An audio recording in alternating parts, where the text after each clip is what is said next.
and you are able to turn your mute on off when you are not talking. I will ask you to mute if there is any background noise. Board members, please ask for the floor when you want to speak and get recognized. All motions will be made slower so Lori can make sure who made them. Remember to state your name when doing so. Lori will interrupt the meeting if she is not certain as to who is making the motion. Staff presenters via Zoom. Please make sure your Zoom is muted and your video is turned off until I announce your item. Once your item or items are completed, please exit the meeting. Our meetings are televised live via YouTube, and we especially want to welcome and thank our viewers for tuning in. Public testimony is welcome at each and every regular scheduled NRB meeting. The transparency of our meetings and the ability of the public to testify or comment to us is the benchmark of how this board has operated for over 50 years. This meeting, we have 6 appearances via Zoom. I would like to give special thanks to our technical and communications teams. Christopher Tall for Zoom, Scott Miller for live webcast, and Madeline Alder for sound. Jeff Marginaw and Chris Welch for ensuring all board information is available online for the public, and the DNR's Office of Communication for streaming this meeting on the department's YouTube channel, and for the managing press releases, newsletters, and social media and more, all to keep the public informed. Kari Lee is our Wisconsin Conservation Liaison who helps us work with our longstanding partners dealing with our natural resources issue. I would also like to thank Lori Ross, our NRB liaison, kind of the glue that holds us together here, for providing the link between public, staff, and sometimes ourselves. The communication and historic continuity between the board and department is unsurpassed with Lori's leadership. Law enforcement, Nick Majewski, Chief Casey Krieger, and his warden team. Well, it goes without saying your staff's ability to protect our resources, along with our board members, staff, and public safety speak for itself. I would like to thank the DNR Secretary, Preston Cole, Deputy Secretary, Sarah Barrett, Assistant Deputy Secretary, Stephen Little, Chief Legal Counsel, Cheryl Heileman, and all department staff for their participation today in making presentations. Your time is valuable and we respect that. Lastly, would also like to thank the 2,200 permanent employees and 1,477 limited term employees of the Department of Natural Resources for their continued commitment and tireless work for the Department of Natural Resources and all the citizens of this great state.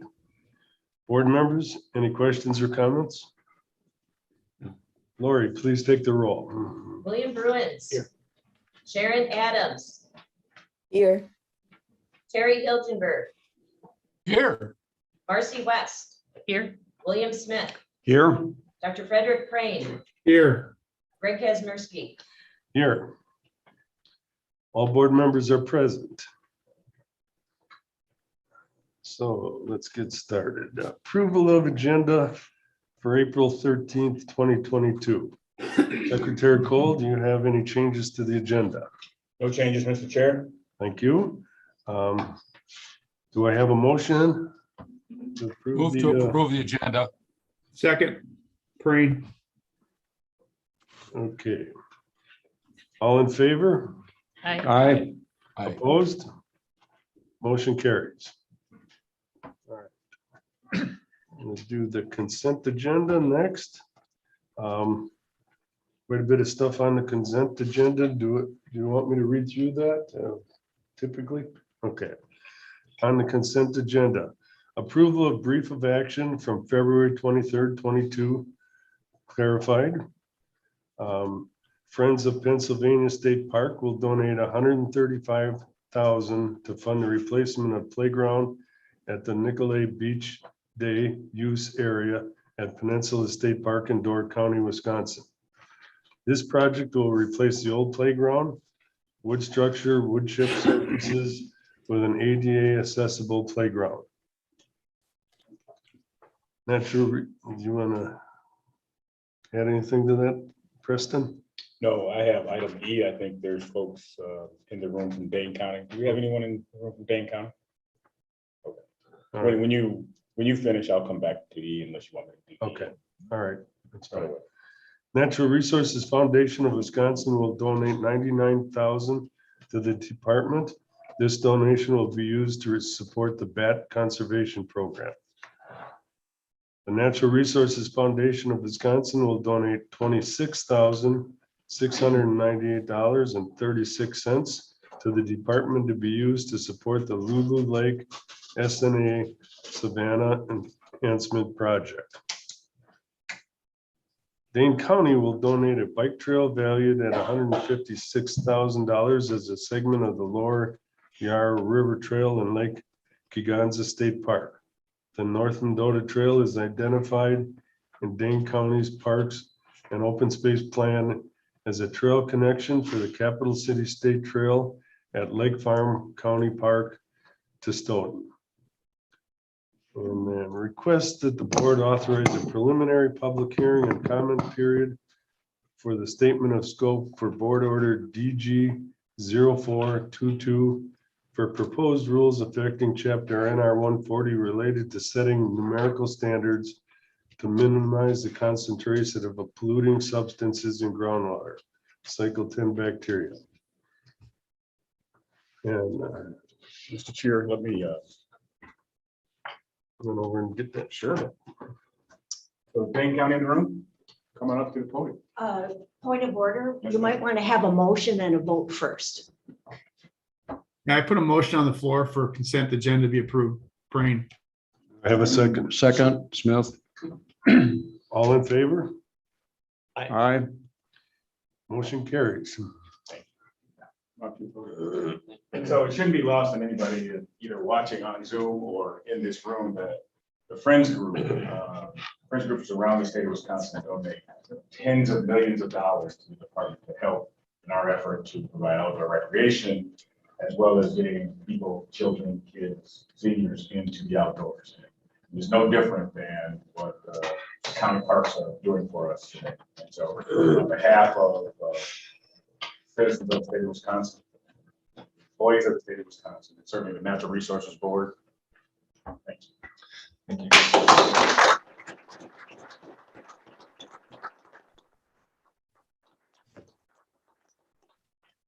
Thank you to the board.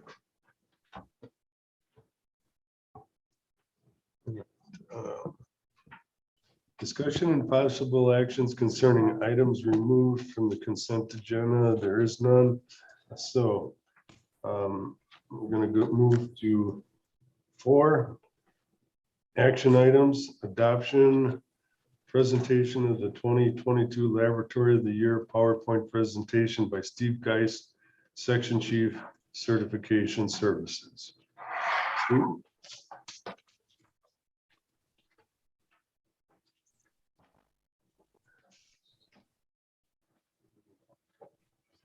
Here it is. Okay, great. Good morning, board members, Chair Kazmierski and Secretary Cole. My name is Steve Geist. I'm Section Chief for Certification Services in the Bureau of Environmental Analysis and Sustainability. We have 335 laboratories in our certification program that we audit and visit every 3 years. The majority of those, about 200 of those, are small registered laboratories that do their own compliance testing for their own facility, whereas a certified laboratory does fee-for-service work for others. And once a year, we recognize one of those small registered laboratories to highlight their outstanding work and to say thank you. Each year, I ask each of our 5 auditors to nominate their top pick for Lab of the Year. And this year's winner is Alliant Energy, their Columbia Energy Center, which is located just up the road from us in Partyville. This is the lab team in the photo from left to right are Mark Hitchcock, Greg Eden, their manager Diane Foreman, and Lori Johnson, and they are all with us today. In her nomination, their auditor, Autumn Farrell, mentions that the lab spends considerable time reviewing data to ensure that their plant is operating efficiently. Autumn says that she was impressed with their attention to detail and their desire to operate at the highest levels. In fact, Autumn nominated this lab 3 years ago after their last audit, which speaks to their ongoing consistency and dedication to quality. When asked why they might deserve this award, they said one of Alliance core values is to act for tomorrow. By using our resources wisely, caring for the environment, and continuously improving ourselves and our company. Diane, the lab manager, adds, many of us hunt, fish, camp, snowmobile, birdwatch, or have a passion for geology. And in countless other ways, we have all spent our lifetimes enjoying nature. We strive to do our part to preserve it for generations to come. So it's these kind of core values that the department hopes for from all its partners. So with your permission, Mr. Chairman, I'd like to invite Diane and her team forward to accept their award.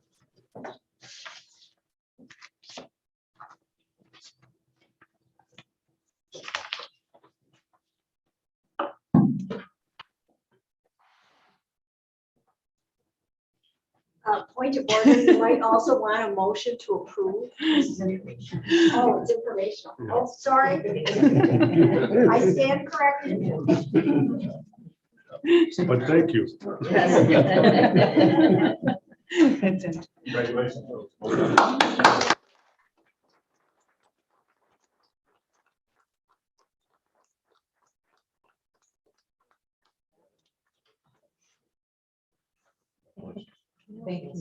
Thank you.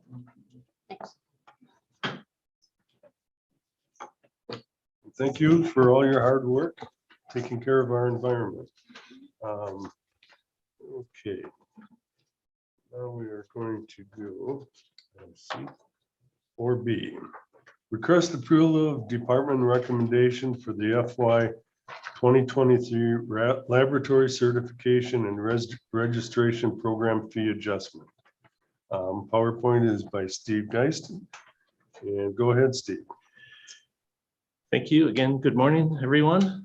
Steve Geist, Section Chief for Certification Services, Bureau of Environmental Analysis and Sustainability. Our code requires that we adjust fees to laboratories annually to cover the cost of running the program. So the process is that we put together a budget each year. We have a stakeholder council that reviews and approves that budget, and then it comes to this group for approval. And our fees were approved by our stakeholder council, our certification council, in January. Just quickly, our stakeholder council is defined in statute and made up of these various laboratory sectors. It's a very active council. We meet quarterly and discuss all kinds of programmatic issues in addition to our budgets. This is a snapshot of the budget. The 85% of our budget is staffing salaries. There is a significant uptick in our supplies and services this year due to some IT help that we need for upgrading one of our databases. So that should be a one-year thing.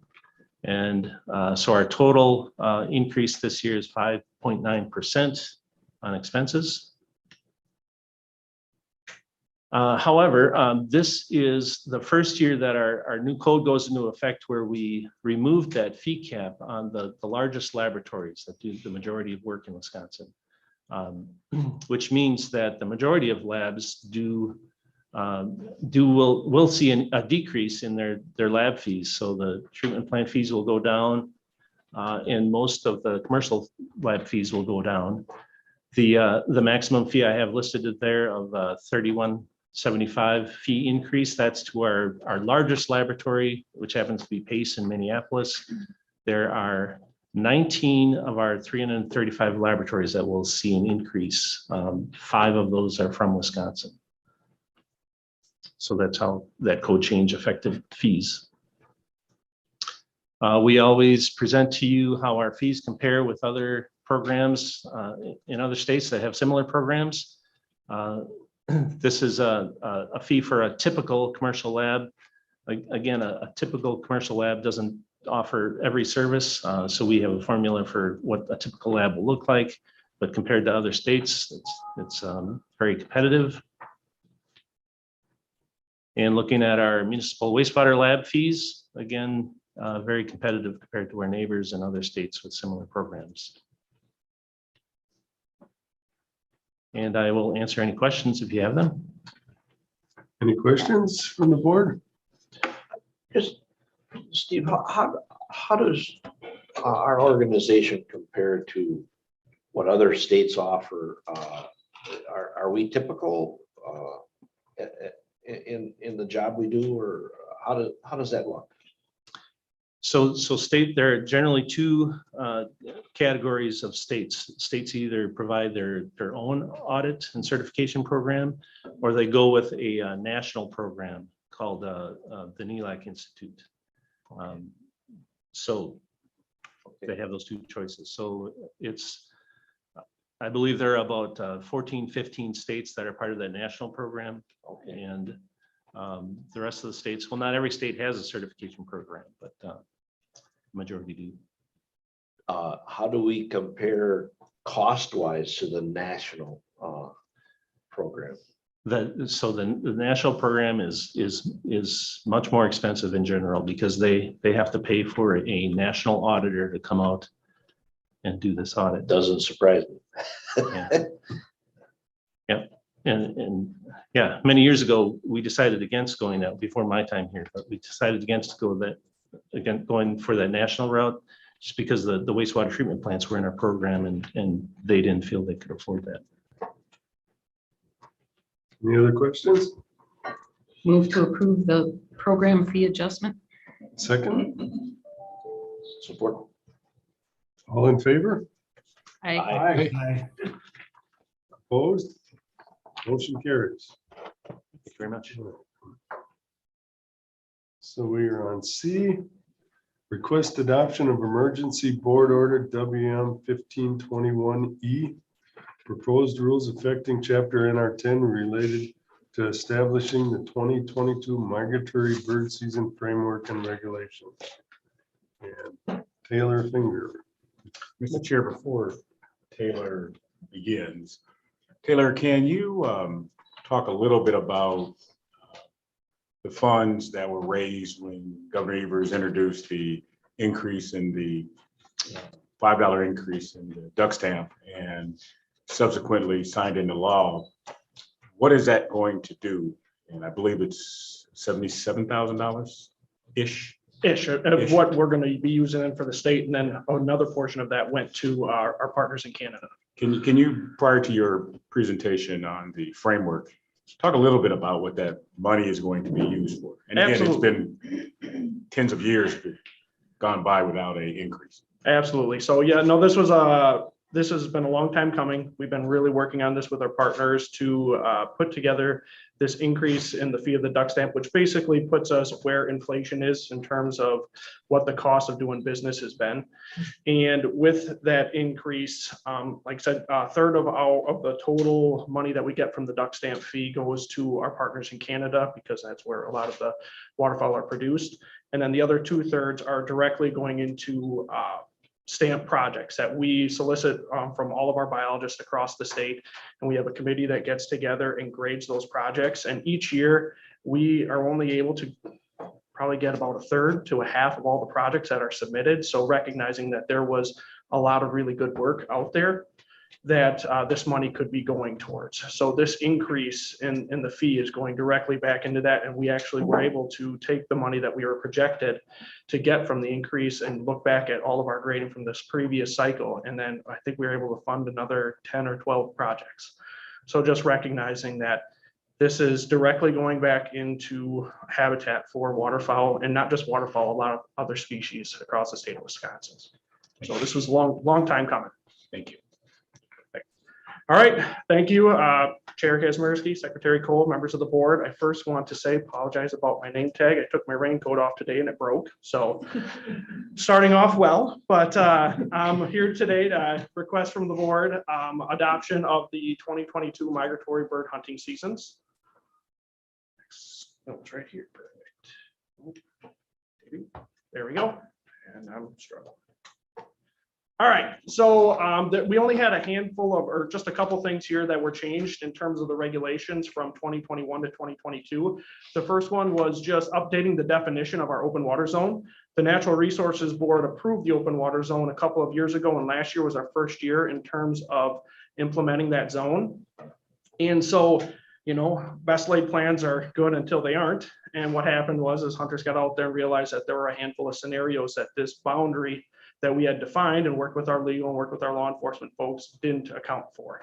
So now that we have a year under our belt, we're updating that zone boundary to reflect some scenarios where our intentions were for these areas to be able to be hunted, but based on the rule of the law, we had to update that definition. So it's going to be 500 feet or greater from the mainland shore on Green Bay and Lake Michigan. And then for the purposes of the open water zone, the mainland shore will include all rooted vegetation, floating cattails, and then little tail and long tail point. So those are peninsulas that in dry years are connected to the mainland shore, but in wet years they're not. And so the idea was that they would have been included in the mainland shore. So this is just something that hunters and law enforcement all requested.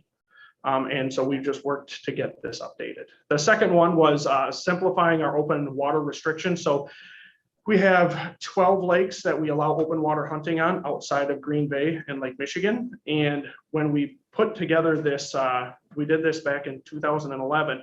We wanted them to be 1,000 feet from shore with the idea that we would then reevaluate, could they be at 500 feet from shore, which is consistent with Green Bay and Lake Michigan.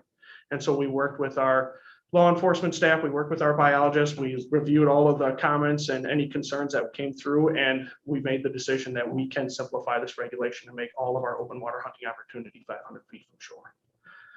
And then lastly, we are adjusting the north and open water, or we're proposing to adjust the north and open water SCOP season structure. So again, the Fish and Wildlife Service require our SCOP season to be 2 SCOP a day for 45 days and 1 SCOP a day for 15, and each zone can have that differently.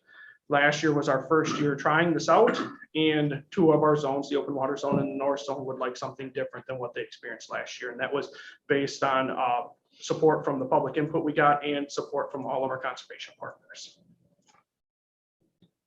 So here's just a couple of figures in terms of how waterfowl populations are doing in the state of Wisconsin. The top left figure is overall waterfowl breeding numbers. And you can see we peaked in the early 2000s, which is pretty consistent with both mallards and our overall population, which is when we had about 750,000 of CRP on the landscape. And since then, we're down under about 200,000 acres. So we've lost 500,000 acres of nesting habitat, and our waterfowl numbers reacted to that. But overall, we're a little bit above our long-term average. Our mallard numbers are basically right at our long-term average. Our wood ducks, you can see we've been pretty consistent over the last 20 to 25 years, but we saw a pretty significant spike in our wood duck estimate from last year. And we're really not sure if that's a realistic spike or not. We were extremely dry last year when we flew the duck season. And in most cases, those wood ducks would be in wooded flooded habitat where you can't see them from the plane. But nothing was really flooded last year, so they were out in these open bodies of water. So we're trying to figure out if that's a realistic spike or if that's just something that happened last year. And so that's why we look at these things in terms of trends, so we don't chase that annual fluctuation. And for Canada geese, you can see that we have been continuing to climb for the last 40 years. That number just keeps going up. In terms of public involvement, the department does a very thorough public involvement process. Every other year we put together a hunter mail survey that goes out to nearly 3,000 waterfowl hunters across the state. We did another one in 2021, so we use that information from that survey to help inform this process.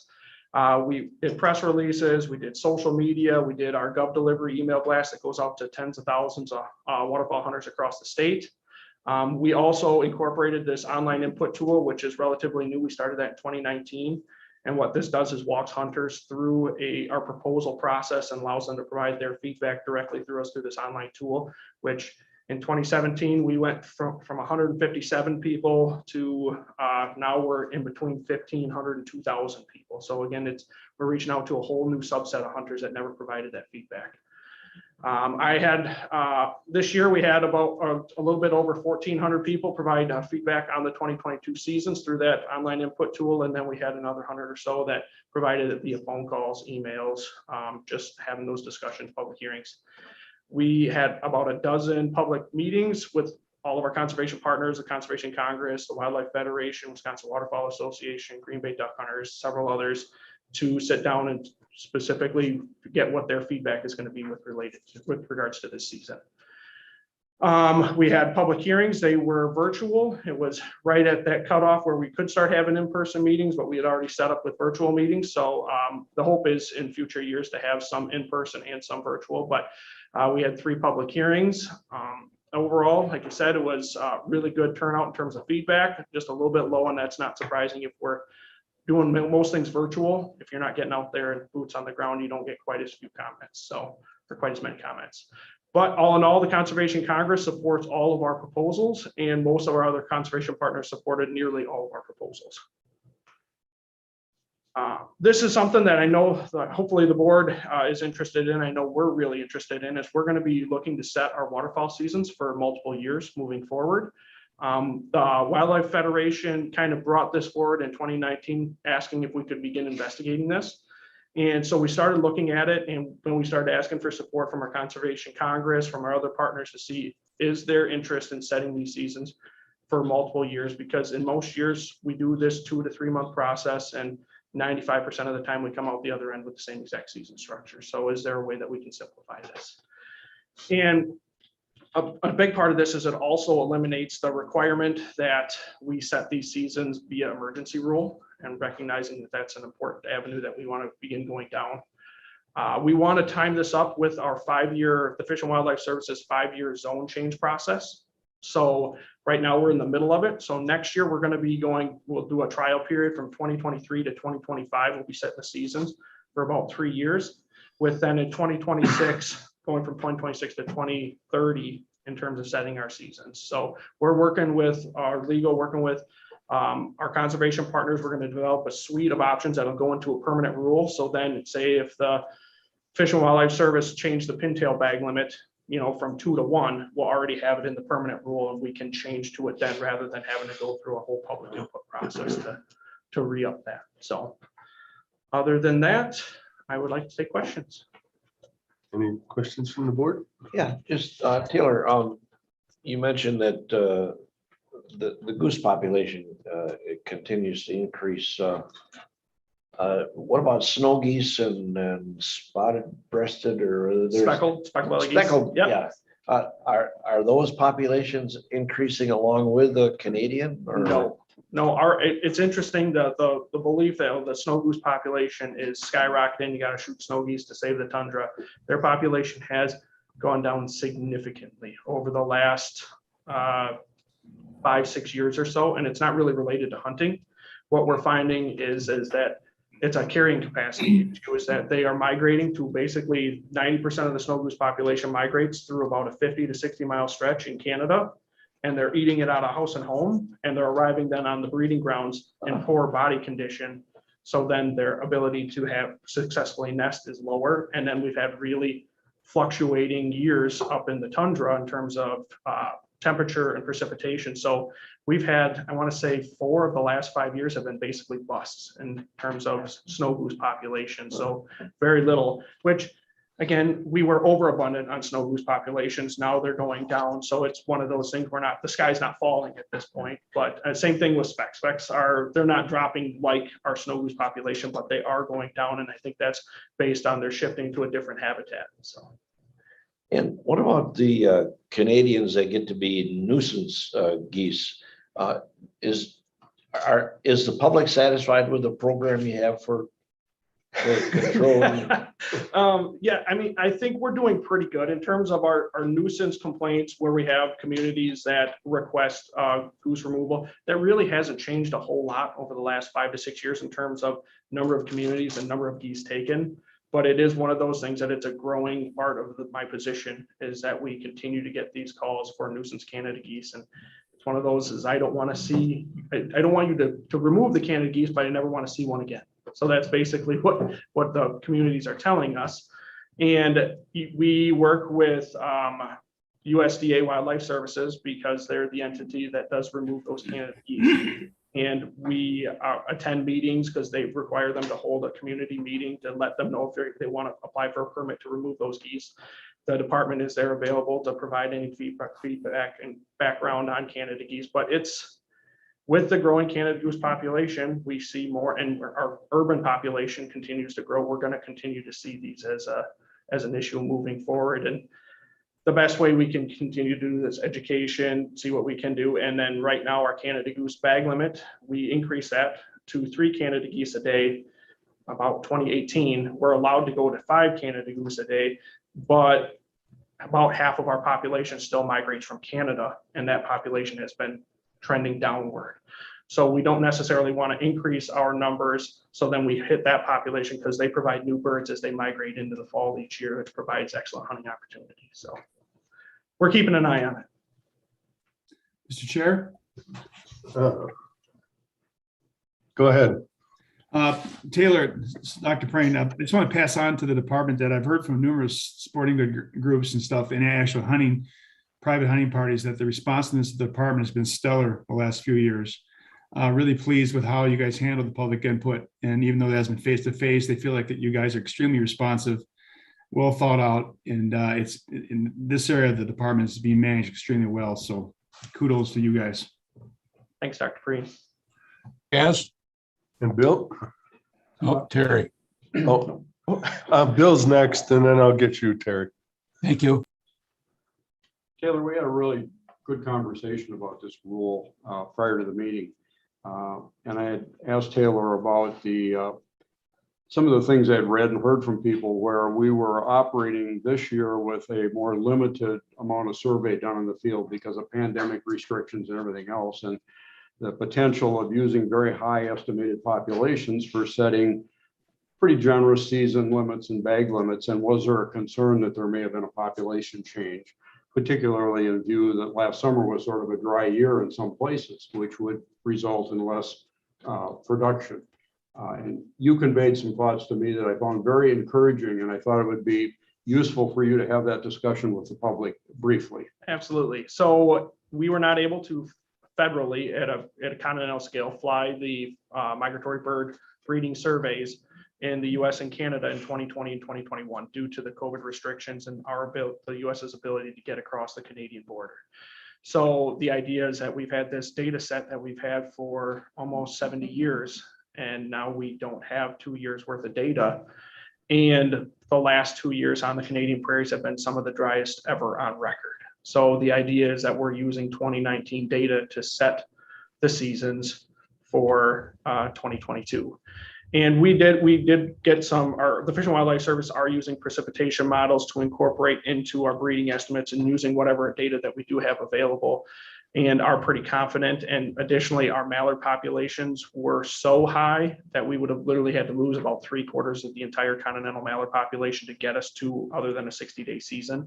So we're pretty confident that no matter what was happening, we would still likely be at what is being projected by the Fish and Wildlife Service. But it was a big concern from all of the waterfowl biologists across the country that we asked, is there, for 50 years, 60 years, we would conduct the spring survey in the spring and set the seasons in the fall or in the summer, and then have the hunting season. And we asked if the Fish and Wildlife Service would allow us to do that, because we would rather have good data and then make those decisions. But the Fish and Wildlife Service said that getting through their new processes and paperwork and all of that, that they couldn't make that tight a timeline anymore. So again, frustrating for us as waterfowl biologists that we would rather have that data. But fortunately, we're talking to our Canadian counterparts, and Manitoba, some places in Manitoba are at their 3rd highest snowfall record. Right, I just looked today, they're supposed to get 10 inches of snow right now. So right, they are looking phenomenal. The breeding grounds right now in Canada, and I know North Dakota got about 6 or 7 inches of snow yesterday, are looking excellent. So if we would have been looking into another extreme drought season going into 2022 and then expecting a 60-day duck season in 2022, we would have had some pretty significant concerns. But things are looking excellent on the breeding grounds right now, and we're suspecting a solid estimate in terms of breeding estimates for ducks. So. Thank you. Terry? Thank you, Mr. Chairman. Taylor, I also wanted to thank you for the time that you took to explain things to me, and also to applaud you and your group on the outreach that you're doing. And Taylor had reported that we got a 52% response on our mail survey. And that is almost like unheard of. That's phenomenal. And I want to just ask you to keep doing what you're doing. There may be a couple things that you may, I'm sure you have working on in the future. One is the continuing problem with geese. And if that population continues to grow, what actions we can plan that can be incorporated in a timely manner. You also had reported to me about the decline in the mallard population, and it looks like we're going to be okay with that. But I think, we just got to continue to move forward. When you do these forecasts, then if we're able to do the 2 and 3 year planning instead of 1 year at a time like we've been doing now, it'd be interesting also to be able to incorporate some emergency measures, if you will, if we do have some drastic changes. So just ask you to give that some consideration, but thank you and your folks for all the work that you're doing. Absolutely. Thanks, Terry. Thank you. I did have one question myself. The bird flu that's going on out there, I've heard some snow geese were wiped out, I don't know, somewhere out west in the Dakotas or somewhere. Do you believe it's having an impact on our populations? On our populations, probably not. I mean, in terms with this, we'll see right now SCOP, our lesser SCOP are susceptible to this because they're concentrating in terms of their migration right now. But the nice thing about this is as soon as things start warming up, they will spread out, and the ability to pass along that bird flu is significantly less. And then waterfowl are known to be carriers. And with all bird flus, this one's a little bit more that it's causing more wild bird deaths. But in most cases, waterfowl do just carry it, and they can be the ones that pass it along, but they don't necessarily all die from it. But again, snow geese, when you're seeing flocks of, 1 million, 2 million, something like that, it's going to be an issue there. And they did have, I think so far, the highest count that we had was like in South Dakota, where they had over 1,000 snow geese that were dying. But again, 1,000 is a drop in the bucket when we're talking about 8 million. So in terms of population level, we don't suspect any long-term impacts on the total population. Okay, thank you. I too wanted to congratulate you because we've been through this process every year since I've been on the board, and there's been some pretty contentious ones, and kudos to you for getting the groups together and finding that consensus, because the only speaker we have listed is from the Conservation Congress, and so it's not on? Okay. So we don't have a speaker. There again. I would move 4C for adoption. I'll support. Second. All in favor? Aye. Aye. Opposed? Motion carries. All right. Thank you, everyone. Taylor. All right. Request adoption of board order WT 2219. Proposed rules affecting chapter NR 300, NR 301, NR 305, NR 310 related to the administration, procedures, and enforcement of the Wetland and Waterway Permit Program. PowerPoint presentation by Amanda Minks, Public Trust and Zoning Manager. Go ahead, Amanda. Thank you. Thank you, Secretary Cole, members of the Natural Resource Board. My name is Amanda Minks. I'm the Public Trust and Zoning Section Chief with the DNR. I can get technology to work for me here. Oh, I'm going too fast. All right, moving. I'm here today to ask for your approval to adopt final draft rule WT-22-19, which relates to waterway and wetland policies, procedures, and fees. Specifically, this rule seeks to consolidate 4 existing rules into one updated administrative code and ensures that this administrative code is consistent with current statutes and applicable federal regulations, including the federal 401 water quality certification requirements. Additionally, this administrative code seeks to update the fee structure, which was last updated in 2011.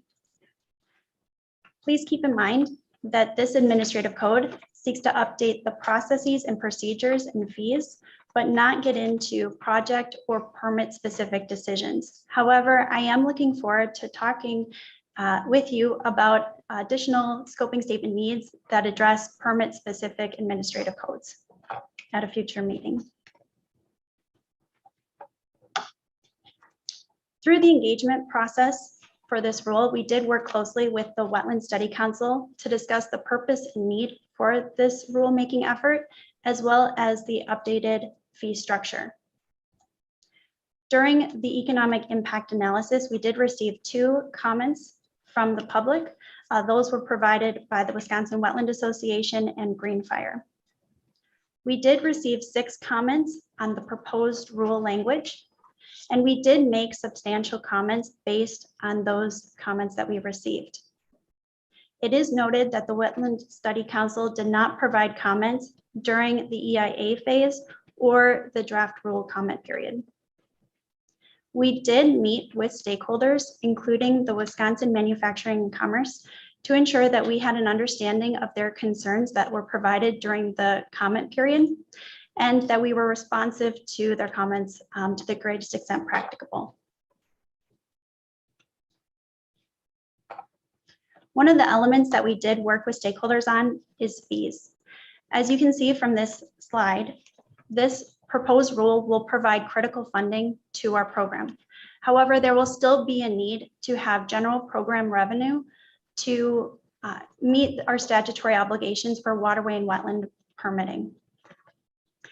This funding will hopefully help DNR maintain service if there are changes to general program revenue funding, such as lapses. We do really want to make sure that we're providing consistent services to our stakeholders, and we do believe that this rule and the increased fees will help allow us to do that.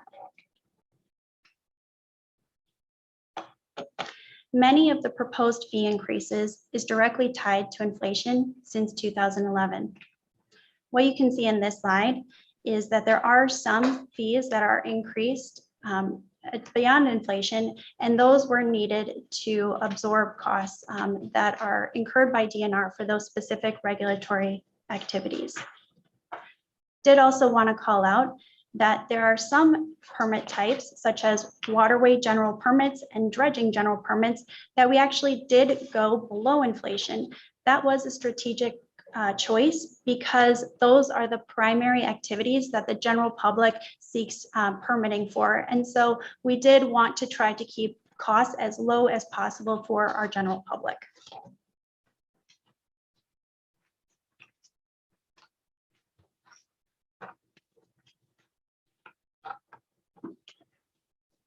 I would like to reiterate that we did receive several comments during the comment phase, and we did make significant changes based on those comments.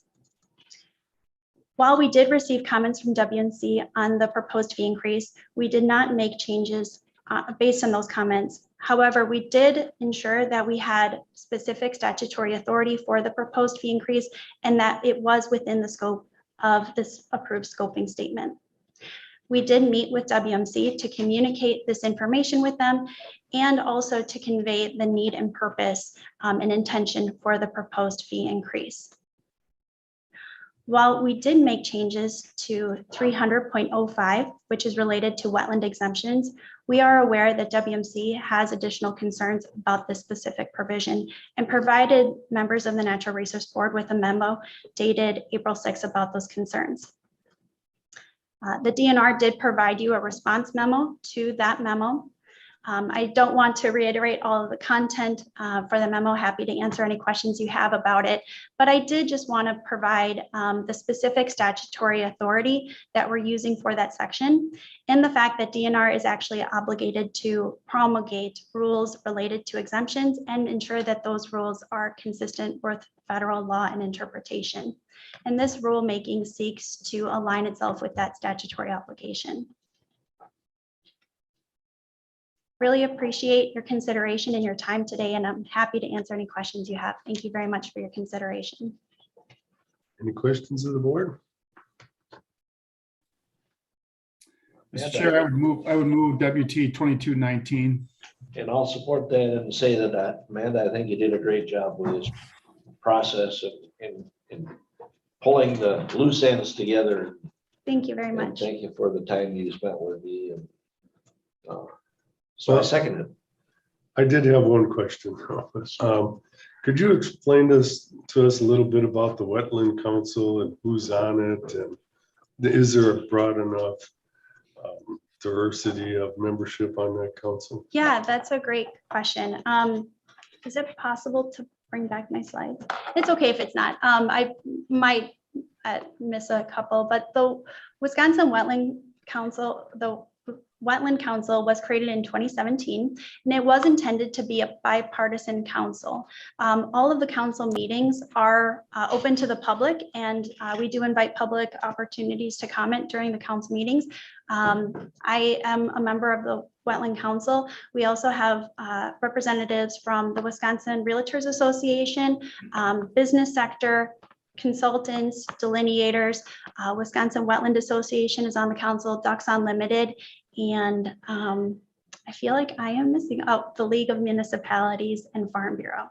Thank you for that slide. Okay. So it is meant to be a bipartisan group, and all meetings are open to the public, as is, and the notes are posted online. All right, thank you. Mr. Chairman, So, Mr. Chairman, Terry, yeah, go ahead, Terry. thank you.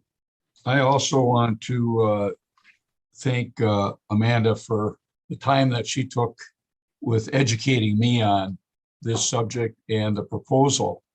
I did indicate to her that I was going to raise a couple issues that I take exception to that are included in the memo, specifically on page 4, where it talks about these fee increases aren't a big deal for the applicant because it's an insignificant cost compared to their total cost of their project, which has nothing to do with nothing.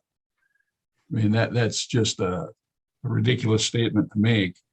Also, that the department does not have adequate staffing to pursue fee increases on a triennial basis to maintain fees based on inflation. What a way to run a railroad. I mean, if we can't take a look at our fee schedule on every 3 years on any program, we need to change our direction with what we're doing. I also wanted to thank Amanda for clarifying for me how these various fees are applied, and in particular for private property owners.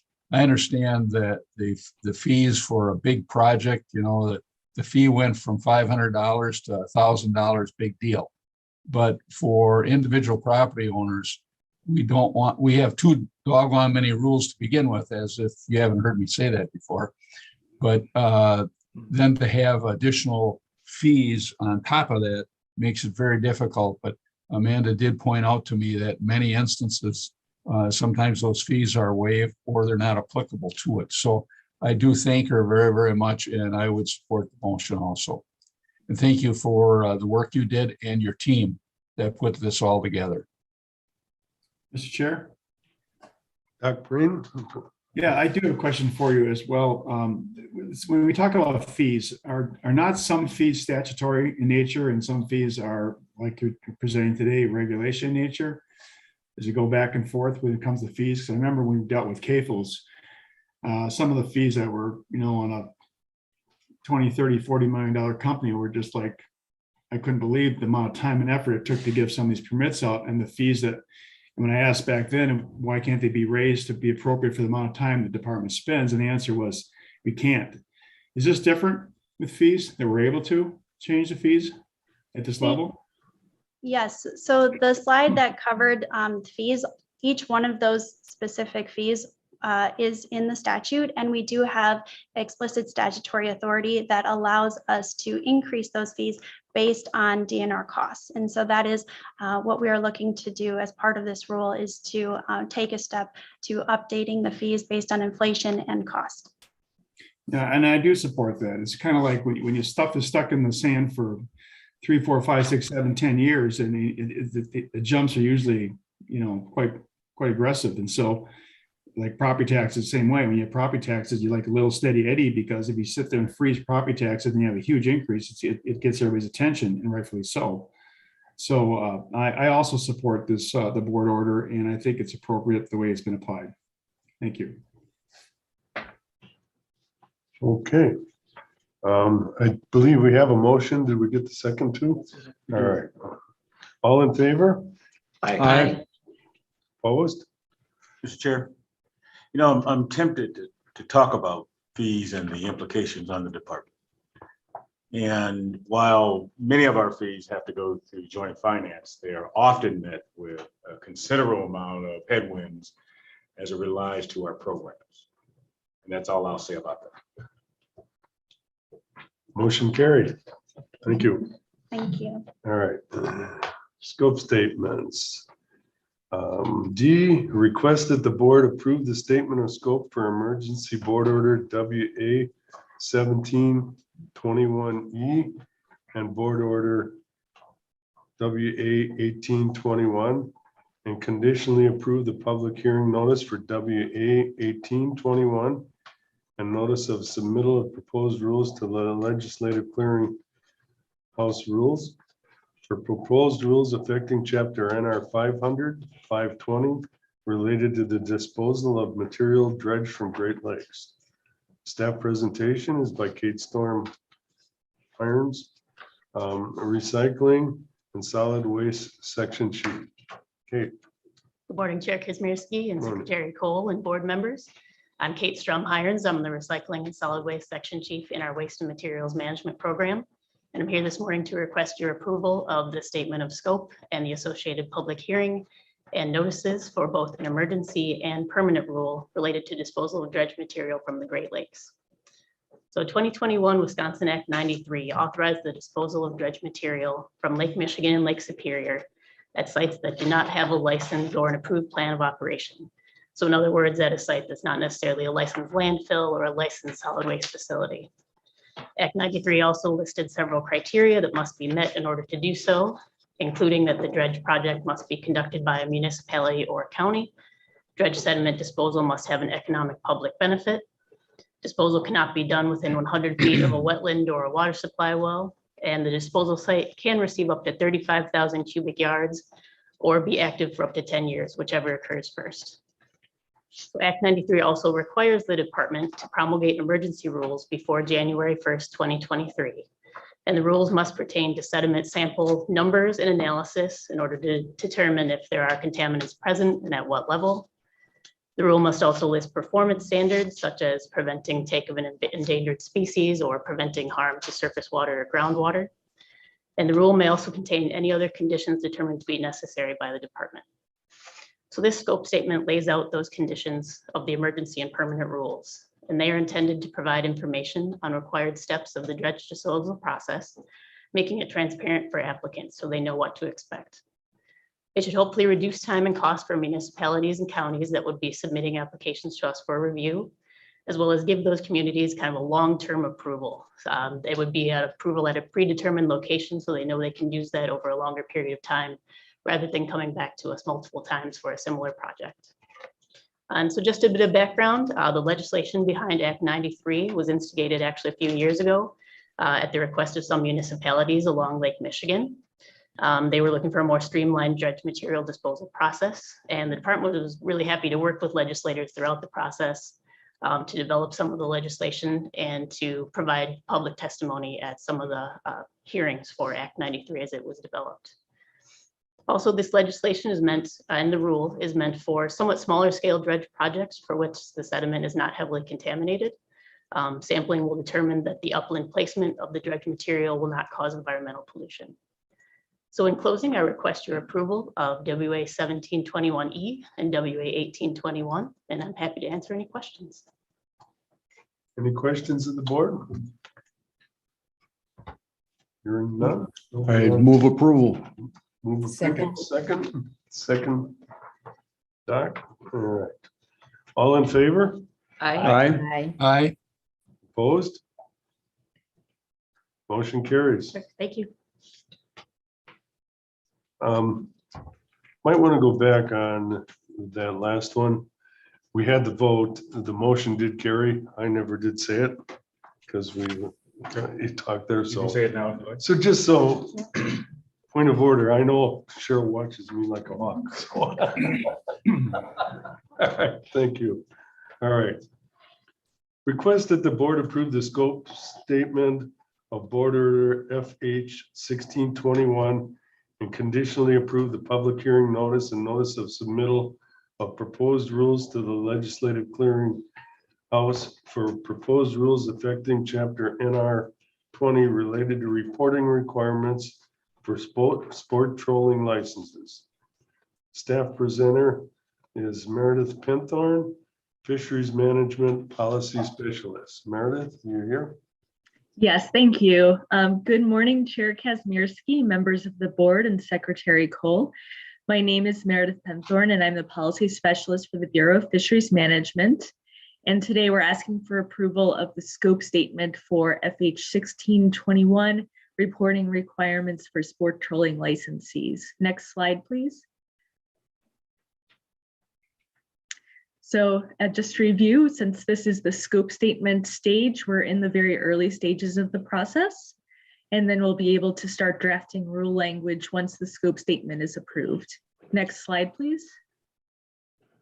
So in particular, a future rule stemming from this scope statement will address section NR 2060 of Administrative Code and will potentially implement reporting requirements that are more consistent with those for fishing guides and commercial fishers in terms of being electronic. And then the rule may also adjust the associated timelines for reporting in line with statutory requirements. And this is overall expected to improve the timeliness, accuracy, and consistency of data that we receive from charter captains during their fishing trips. And charter trips are an important source of data on fish, including fish harvest as well as fish catch. And enhanced reporting will help us provide better data for our fish management activities. So with that, I would be happy to take any questions you may have. Anybody in the board have any questions? Move to approve. Second. All in favor? Aye. Opposed? Motion carries. Thank Good luck, you. Meredith. I think it's, I just real quick, Mr. Chair.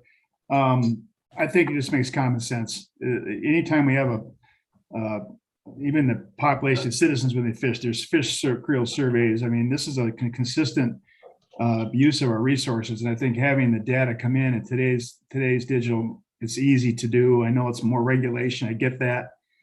I'm usually not for that, but in this particular case, I think it's smart to get data on what's being caught in our Great Lakes on a consistent basis. So I do support the motion and this in the scope.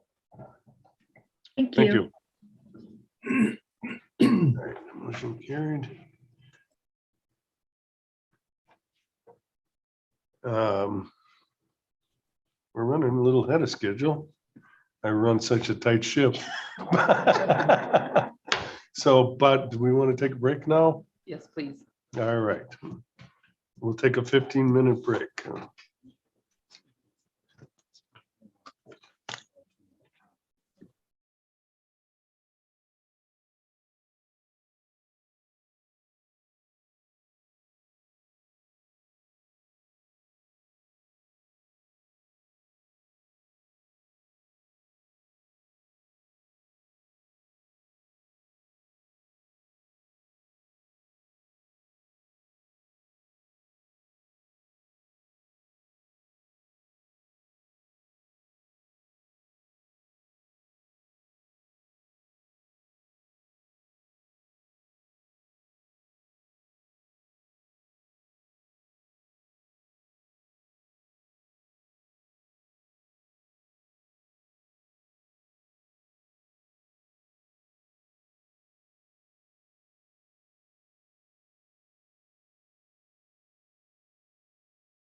Okay, I'm calling the meeting back to order.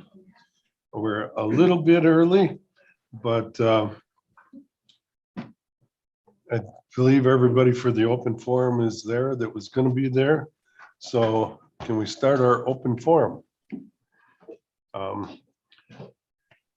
Testimony that pertains to topics not on the meeting agenda or not in litigation. At approximately 10:15 following morning, please refer to page 4 and 5 of agenda for required pre-registration information, and everybody's done that. We have 5 public appearances, and I think that's down to 3. No. Each speaker will have 3 minutes to give their testimony. Please keep in mind that testimony that threatens, intimidates, or makes disparaging comments about board members, department staff, or other members of the public is unacceptable and will not be allowed. The board welcomes citizens' input on matters of natural resource management and department programs and policies. Comments concerning any individual's personal information or personal business are not appropriate and will not be allowed. So, public appearances, Bob Winisek, Milwaukee, representing Great Lakes Sports Fishermen Foundation, Wisconsin Federation of Great Lakes Sport Fishing Clubs. Bob, are you here? Yes, I am. All right. Thank you. And one correction, I am the president of the Great Lakes Sport Fishermen Foundation and the Federation of Great Lakes Sport Fishing Clubs. However, today I'm representing myself. Okay. All right. With that, good morning, Secretary Cole, Chairman Kazmierski, and NRB members. Thank you for the opportunity to speak to you today. This past Saturday, I had the pleasure of volunteering at one of the DNR-sponsored kids' urban fishing clinics in Milwaukee County. Sadly, we only had 23 kids show up. Our GLSF club received 200 clinic flyers at the Milwaukee Sports Show from the DNR Great Lakes Fisheries Division. We handed these flyers out, printed an additional 250 on our own. All of them were handed out to sports show attendees, and we even ran out and asked people to take pictures of the flyers so that the kids would come. Strangely enough, there were 0 of these flyers available at the DNR booth at the sports show for the entire sports show. I know times are tough, but other than 200 flyers printed for us by the Lake Michigan fisheries biologist, where was the DNR? There were 13 sites hosting clinics on Saturday, April 9th that appeared to be coordinated by the volunteers. We even had to contact the Milwaukee newspaper to get the clinics mentioned in the previous weekend's paper. My point here is that we have volunteers trying to educate kids and parents in the name of the DNR fishing clinics with little or no DNR support. How is this advocating for sport fishing? Next up, I'd like to mention a problem with some boat launch ramps in Milwaukee County. About 40 years ago, the DNR and the Army Corps of Engineers built a boat launch facility at Milwaukee County's Bender Park. After the launch was built, a series of contracts were signed and that stated the county must keep the ramps maintained in return for being able to collect launch fees from the sportsmen launching their boats. All was well for the first 20 years. It was built deep enough that the Washington silt did not affect the operations. Then the channel between the harbor and the lake got too shallow. Milwaukee County was forced to dredge the channel to keep the park open. A few years ago, now a few years after that, the initial channel dredging, the water depth where they dredged it is 1 foot 3 inches, too shallow for many boats that used to be able to launch there. In addition, the entire harbor is silted in, and where there was shore fishing and a disabled or a handicapped fishing dock, that's now all a pile of sand. Milwaukee County claims there's no money to dredge the accumulated sand and silt. They have stopped answering calls and questions. We have unofficially been informed that they intend to keep the park closed for entire 2022. We feel it's unfair to the sportsmen and the taxpayers of Wisconsin who paid for the launch at Bender Park. It also poses a safety issue as Bender Park was initially designated as a safe harbor for boats on Lake Michigan during unsafe boating conditions. Bender Park is located about halfway between Racine and Milwaukee's harbor. We've reached out to the DNR to try and find anyone to enforce state code being violated regarding the ramp maintenance. We've had no luck. Again, the sport fishermen appear to be seeking resolution on their own. I'm not sure if a sport fishing board could help with this type of challenge. Bob, can you wrap it up? Oh, okay, I'm not sure if this would, help with this type of challenge if a law was ever created to create a sport fishing board. On my statement, I mentioned Lake Michigan lake trout. It's a game fish. Bob, let's not start another subject there. I understand. I leave you with this thought, on a statement recently placed on a chat screen of Wisconsin Commercial Fishing Board. Thanks for the Eat Fish Wisconsin shout out as one commercial, blah, blah, blah. It was a statement that was made by a DNR employee advocating for commercial fishermen. Thank you and have a We great have day. to move on. Next speaker is Well, Ken. Mr. Chair, Bob was absolutely correct. We had a very, very successful sports show this year. And if Bob wants to give us handouts, you got to give us more than 25 or 100. If you want us to hand out stuff, we'll hand them out. And so again, we were enthusiastic about the return of the sports show. And I was going to talk about this in Secretary's Matters, but thank you, Bob, for bringing it up. I appreciate it. You're welcome, Preston. My point on that was, though, the DNR sponsors the kids fishing clinics. There were none of the DNR flyers available at your booth. Got it. Thank you. We'll work on that. Appreciate it. Thank you. Can I ask Bob a question? Sure.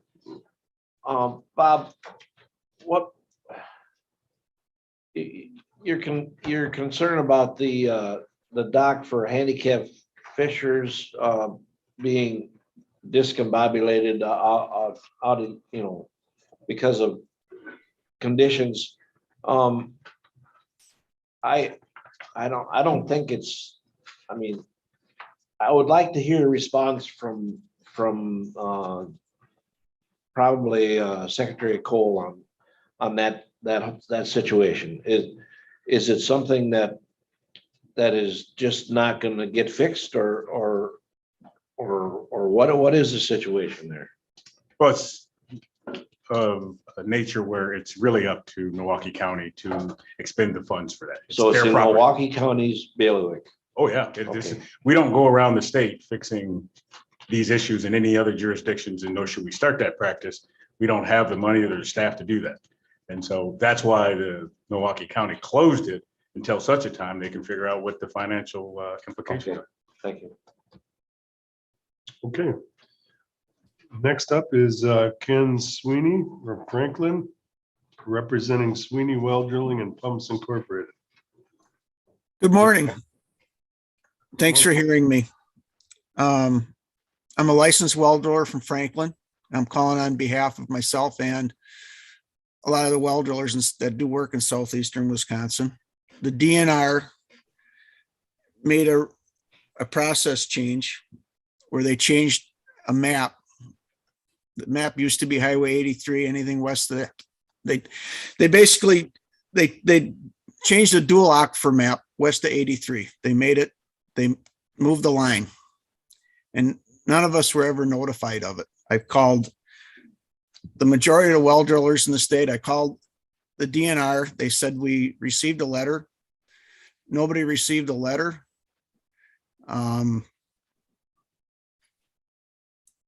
I asked for a copy of it. I still haven't got it yet. Then I was told after the third time I asked for, we may or may not have gotten a letter, but they changed this. And now there's a number of us that drilled wells that technically aren't code.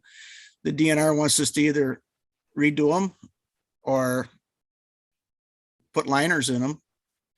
And my thing is, if they wanted to make these changes, they should have notified us of it. And that was never the case. So I'd like some help. And, if they made this rule effective March of 21, I told them, why don't you just make it March of 22? Because then everybody knows about it now. We didn't find out for 10 months. In my case, we drill a well on Foxtail Court in Delafield. There's 4 houses on the court. All 4 wells are identical. They produce good water. There's no problems with them. But now they want us to go back to the well that we drilled in 21 and completely redo it. The 3 wells that were drilled in 17, 18, and 20, they're fine. I mean, I don't have a problem.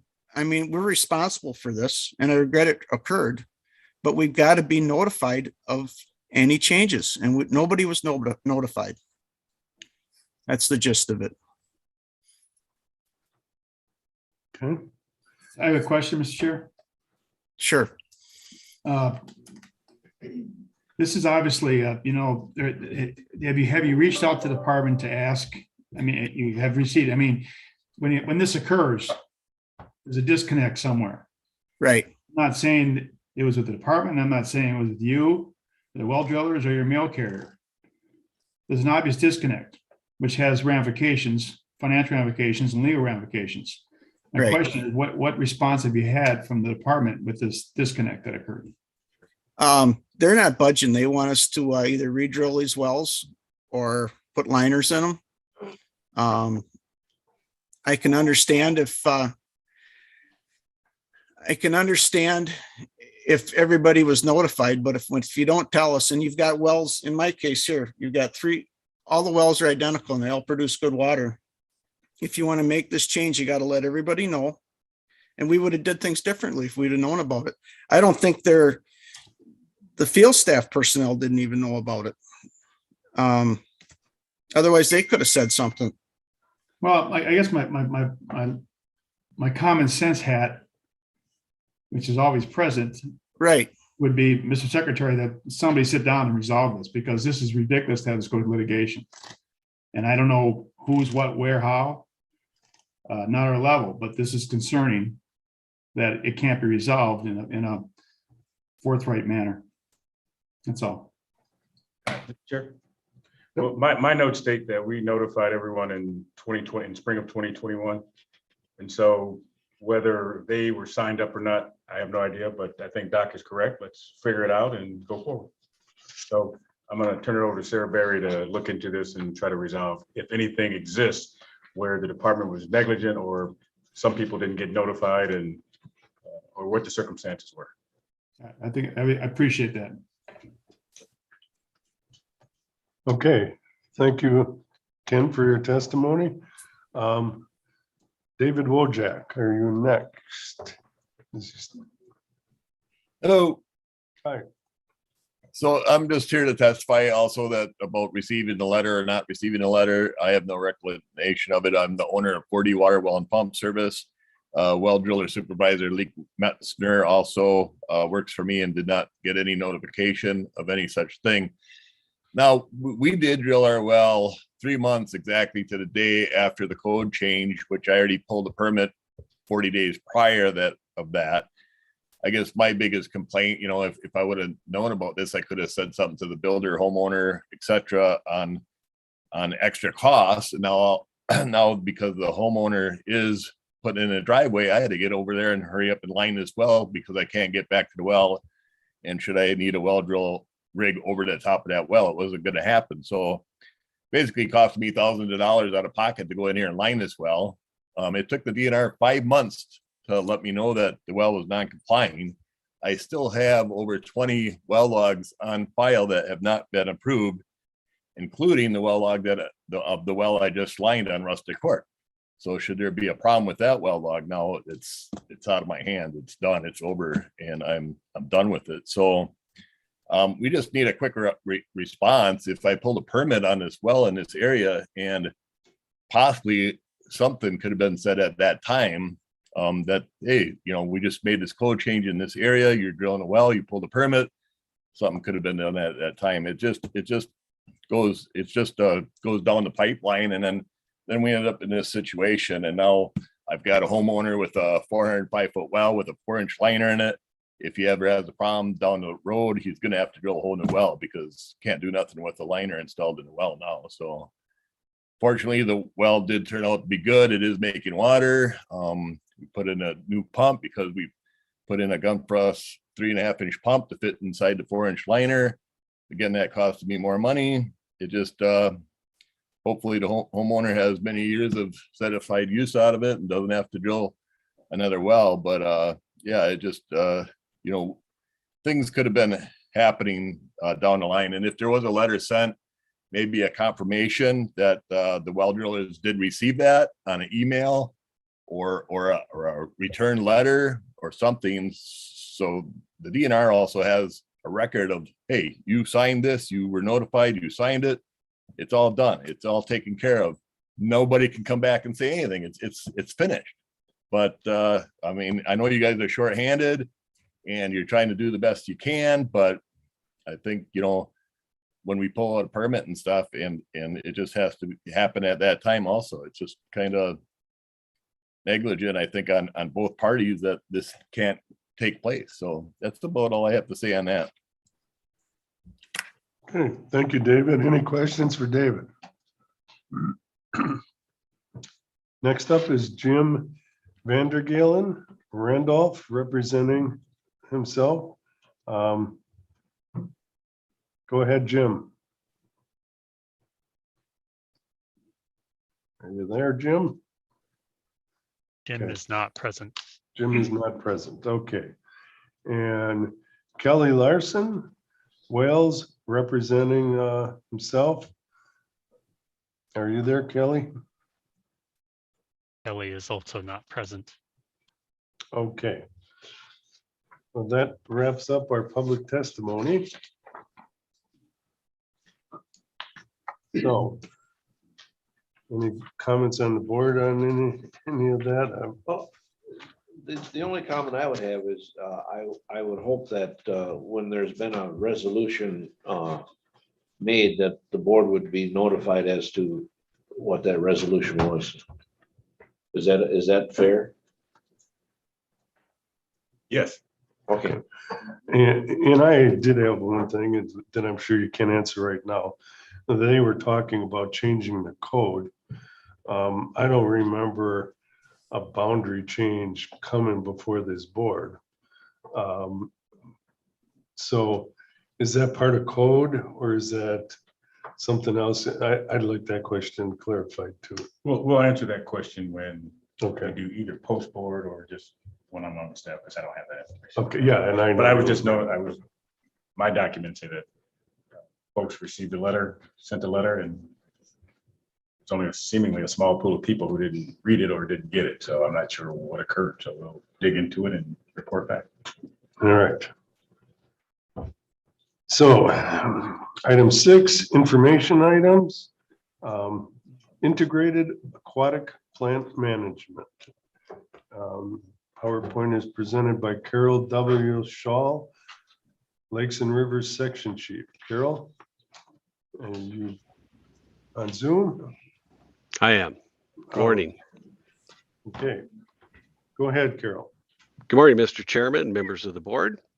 I'm Carol Shaw, Lakes and Rivers Section Chief in the Bureau of Water Quality, and today I'd like to provide you a short briefing on some key topics related to aquatic plant management, or APM. I'll be coming to the board in June to present a revised rule for your approval, and I thought it would be helpful to give you some background information and answer your questions at this time to help you facilitate an understanding of the topic.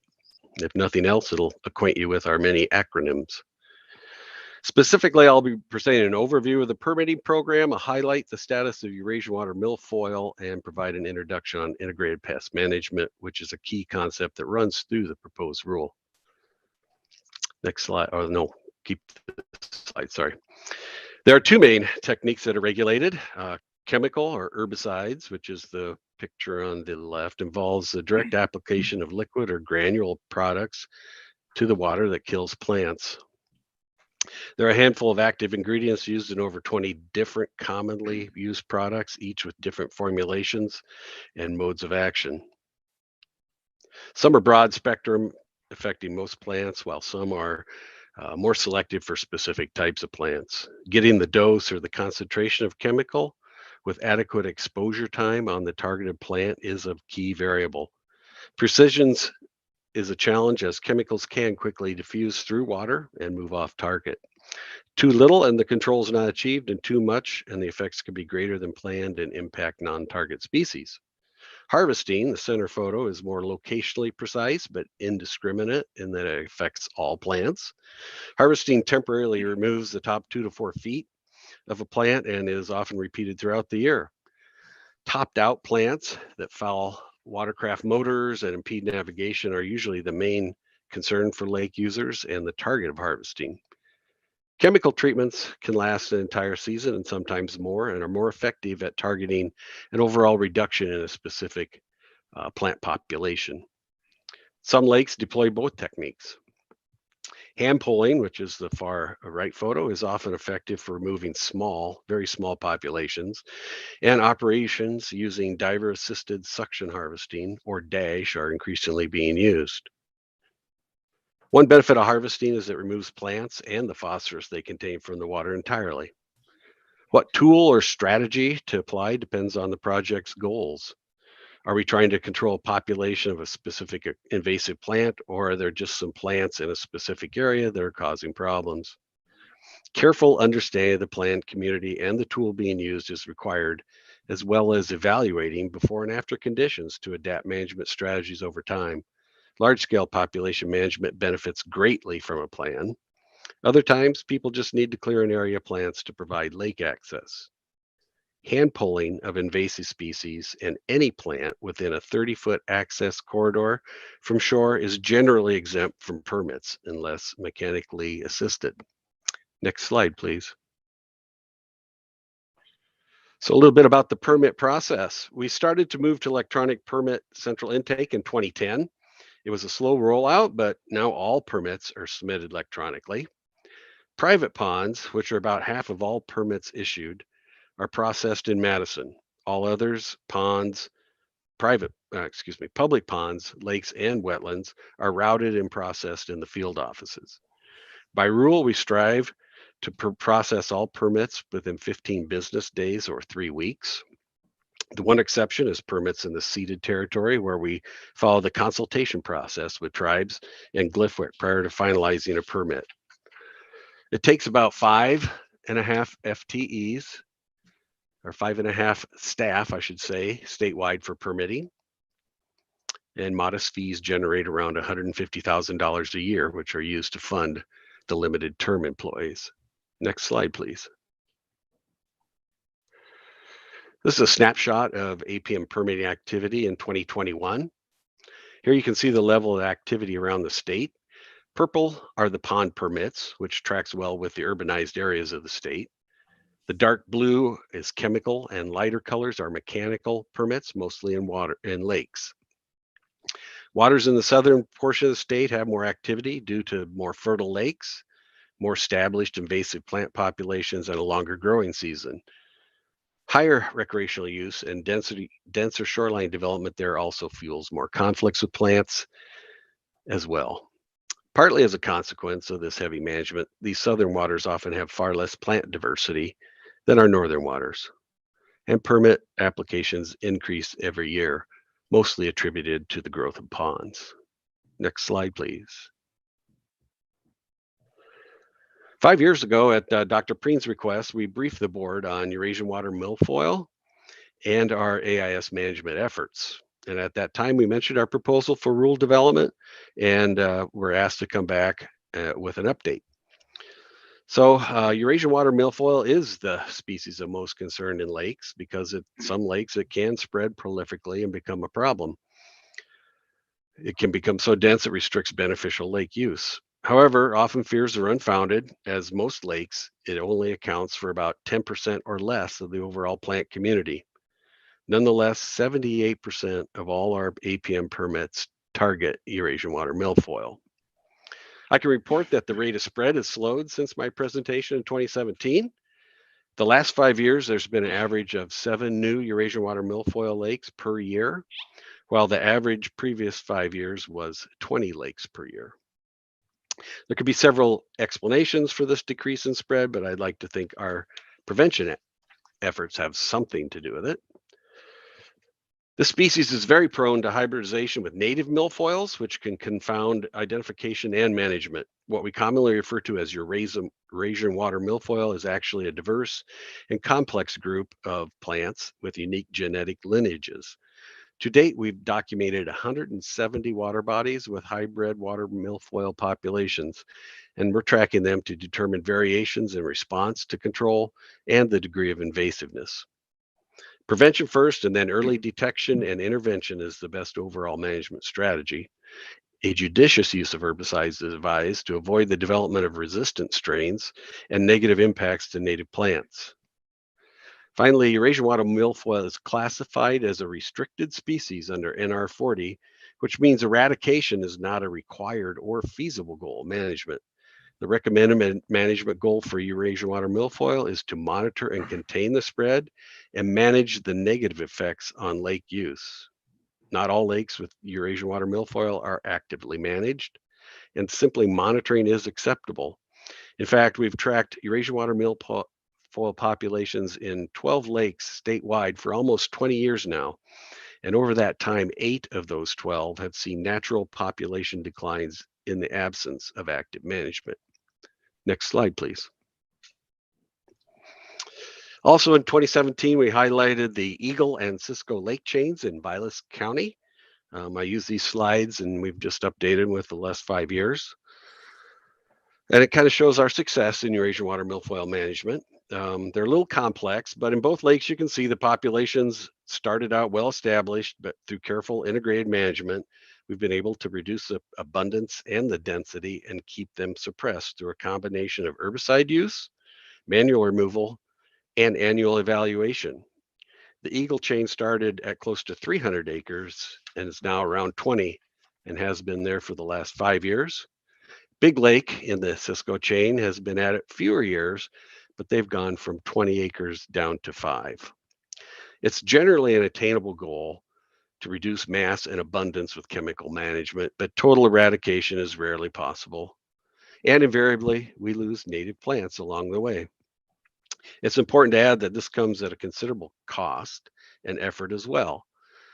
Fortunately, our surface water grant programs are available to assist with cost sharing and, as importantly, can fund the evaluation and the management and monitoring work necessary to effectively guide the work and provide us with invaluable data that allows a graph like this to be produced.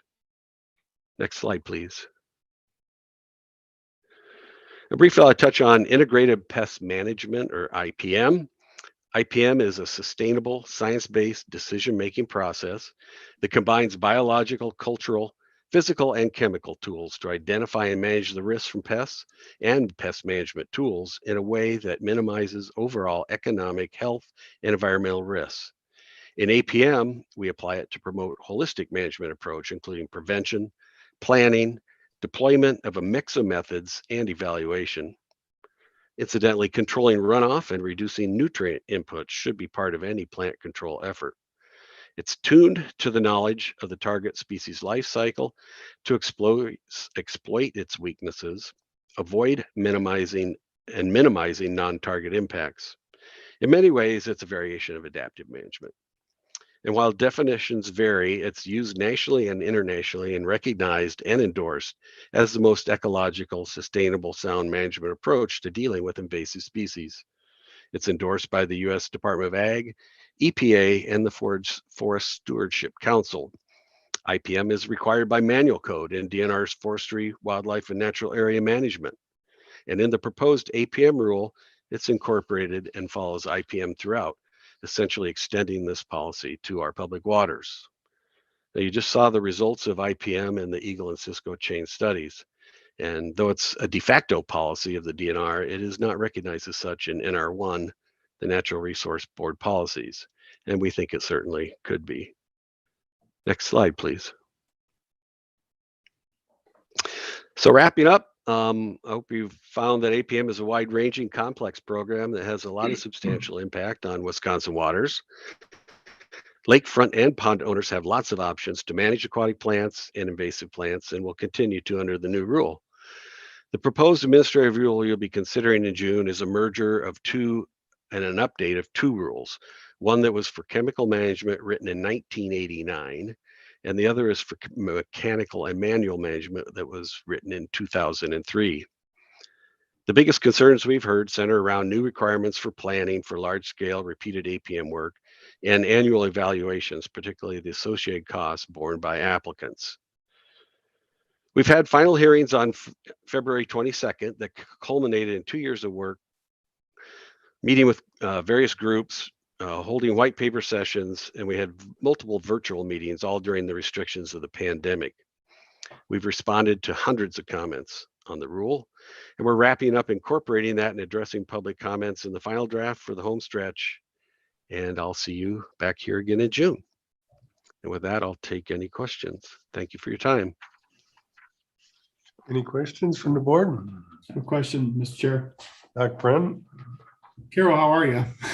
Good. How are you? Good. This does go back a ways, and it's really interesting to see what your department has done, your division. It is probably one of the biggest concerns in the Northwoods when it comes to riparian owners or lake associations. I mean, when you go to meetings throughout northern Vilas County, at least in my neck of the woods, this is what they talk about. It's kind of like a phobia almost, and I think I think that to tell people that you just have to live with it, and some people they don't accept that. They think it's like a cancer, you need to rid the whole thing of cancer. And I think that when you talk about management, I think the slide on the Eagle River chain is quite remarkable if you look at it. I mean, that was 10 years ago, it was everywhere on that chain. And I boated it, and I've seen it. And you boat it now, and it's not gone, but it's extremely well contained. My question though is this: you're going to be coming to us with the proposed rule for IPM. IPM is used not only where you're proposing it, as Bill Bruins knows, it's used in all areas of agriculture. Right. It's common sense. It's based on science, as we keep saying. It's like we don't want to overdo and hurt the species that we don't want to target, but we do. And it's a combination of lots of different stuff. My question to you is: we have not been privy to the written comments of your proposed rule in your white paper session. Were they even? Were they overwhelmingly? What are you guys doing? What was it? Are we going to get a feel of what that was when the rule comes to us in the future? Right. Well, we're working on that right now. I would say we had, I think, 450 comments on the rule. So there were several that were complimentary and acknowledged the need to increase our IPM, use of IPM. But we did overwhelmingly hear concerns, and a lot of it was form letters, and a lot of it, frankly, was from the chemical industry. Just fear that the rule was going to make it so complex that management wouldn't occur, and that would just destroy property values and the economy of the state. And frankly, we just find that kind of very speculative. The rule doesn't say anything about limiting chemical use.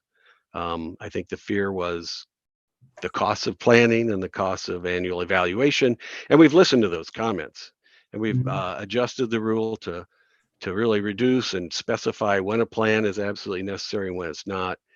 We've created several waivers within the program that allow management to continue in the absence of a plan. In a nutshell, that's really it. It would be interesting. It would be interesting to see when your rule comes forward, because what you say, if it's true, Carol, the checks and balances of any regulations, what we want to achieve. I think lake associations all over the state have to come to realization that we just can't blanket 2,4-D all over the place and just hope for the best. And any situation where we put chemicals down, we have to do it in a thoughtful manner, and that's no different in the lake. So I'm anxious to see it. I want to have a full transparency of what all the comments were. I personally would like to see the written comments, and let the board judge, whether there's merit or not, or it's lobbied heavily by the chemical companies or what it is. I think there's a scaredness or a phobia, like I said, up in East and Vilas County, that you're going to take away all their tools and their work chest. I want to make sure that that's clearly not what's going to happen. At least I'm not going to be part of that not happen. I think these associations care about the waterway. Number one, none of these people care about anything but their clean water in northern Wisconsin and the use of that water. And so maybe some education is needed, but also let's look at the successes that did occur under kind of a free-for-all society that we did the last 20 years with 2,4-D and hand pulling. I mean, it was like they were trying anything and everything, and the department was very supportive, as you were in 17 in the Cisco chain. And I just want to make sure that the associations understand that what we're trying to propose here is a very methodical way of removing an invasive species, but not hurting the ones that are non-invasive and good for the environment. Thanks. Thank- If I may, a couple comments there. One, we don't see any change in the two lakes I just showed you under the new rule. I think their management would continue. The management they started on would be allowed under the proposed rule. And two, the overwhelming comments came from the southern part of the state and not the northern part of the state. I think a lot of folks in the north recognize that and have been managing under plans and doing the evaluation. All right. Thank you, Carol. Looking forward to it. Thank Just you. like Thanks for your comments. Mr. Chairman, Eric, go ahead. thank you. Carol, thank you very much for your presentation and the work that you folks are doing in your area. I would echo some of Doc's concerns, but I would also point out, based on your map, that we got a lot of stuff in southern Wisconsin to deal with too. But I do know that in the lakes in my area, northeastern Wisconsin, the issue of weeds is paramount, and we appreciate the work that you're doing and really looking forward to your presentation with the rule. Thank you. Thank you. Mr. Chairman, Sharon and then. Okay. No, go ahead, Sharon. I'd also like to underscore what is being said, how important this is, and the emphasis that to be very aware of the southern part. And so that input of the integrated management system comes forward clearly, that we really have as much information that will fit the southern communities. And Carol, I thank you for what you're providing. Thank you. And we acknowledge the southern part of the state is a challenge. That management has gone on there for a lot longer than it has in the northern other parts of the state. Sharon, thank you. Marcy? Yeah, I just wanted to echo others and maybe add a little emphasis to the importance of the lake association's work. The number of hours that volunteers put in for that control is just so impressive. And I would hope that we could, in addition to the rule, have some awareness of the education process of this maintenance that needs to happen. As you said, we're not going to eradicate it, but all of us that have been a volunteer or worked with volunteers know that enthusiasm has a tendency to wane. And so I think, we're definitely in this for the long haul. I just hope that the department and the lake associations can continue that good working relationship, because so much of the work and the fundraising that gets done from the lake associations is so admirable. And then the second component, if we can also at some point learn about some of the studies that are going on, the habitat studies for those long-term of whether it's the university or others. I know those two were presented, but I am also aware that there's some other studies going on from university systems. And I think that'll be interesting for the board to learn about in the future. Thank you. Sure. Thank you, Marcy. Yeah, I get the sense that there's going to be a lot of information needs from the board and certainly the public. And so, Carol, let's get together with leadership and determine what a communication strategy is going to look like. And if we have to get out early and often, not only with the Lakes Association, but certainly the Natural Resource Board members way before, because we're not going to come to a meeting and drop something in their plate without having gone through an extraordinary amount of backstory and where we're going with this rule. So we're going to have to develop that communication strategy, the outreach strategy around this particular issue, because it affects every county and many cities and states across the nation, across Wisconsin. You okay with that? We're prepared. Thank you. Bill has a question. Yeah, I would only echo everything that's been said, but if we're gonna hang our hat on integrated pest management, I think education on what that is and what it's all about and what it can do and what it can't do is extremely important. So to interpret that for Carol, so I want to be explicit with staff. Bill is asking for information around making sure that it includes the opportunities and limitations of integrated pest management on these lake systems. Did I capture that correctly?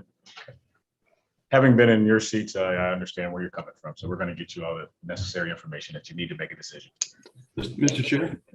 Certainly. Who's next? The Doc? Yeah, Preston, I echo 100%. As Bill Bruins knows, when they brought IPM to the concept of agriculture, I don't know, Bill, if it took decades, Bill, what do you think it took? But it took a long time. And when it finally was adapted by ag, in some respects reluctantly, but was adapted, it was proven to work and or save money, then it's accepted part of cultural practices. And I think when it comes to lakes, same thing. It's not going to happen overnight, Carol. It's going to be a reg going through and then an educational process. And then when they start seeing results, they will be 100% behind it. But you're going to be going down a road with people that aren't agricultural experts or biologists. They're passionate lake owners, and they have to understand the whole concept. And that's not going to happen fast, but it will happen. Be persistent. Appreciate your comments. Thank you. Okay, any further discussion here? No? See, we will move on to the next item. Thank you. Thanks very much. Thank you, Carol. Overview of Wisconsin's recycling law. Our presentation by Jennifer Semro, Waste Reduction and Diversion Coordinator. Jennifer, go ahead. Thank you very much. Thank you, Secretary Cole and members of the board. My name is Jennifer Sumro, and I'm the Waste Reduction and Diversion Coordinator for the Bureau of Waste Management. The reason that I'm before you today is similar to Carol. We are looking to go forth with revisions of NR 544, our Effective Recycling Program Administrative Code. So before doing so, we wanted to provide a bit of an overview and background information on our recycling program. So thank you.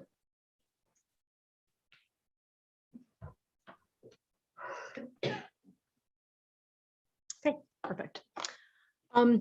As I believe you all are aware, recycling is a law in the state of Wisconsin. Our law has been in effect for over 30 years. It passed in 1990. Our recycling law did a number of different things in establishing the recycling program in the state. First, it established a waste and materials management policy for the state, effectively our waste management hierarchy, which identifies different waste management techniques and the most preferable ways to manage our waste. It also bans certain materials from landfill disposal and incineration, which I'll go through in a bit more detail on the next slide. It also established local governments as the key players for implementing our recycling program. Our local governments are those who provide the actual recycling services to our citizens. And because of that role that was put on local governments, the law also includes recycling grants to help offset some of those costs for recycling in the state. As I mentioned, the law does include some landfill bans in particular. So the column on the left-hand side are the items that would traditionally be recycled in a curbside residential recycling program, or if you're in a more rural area, perhaps you have a drop-off program.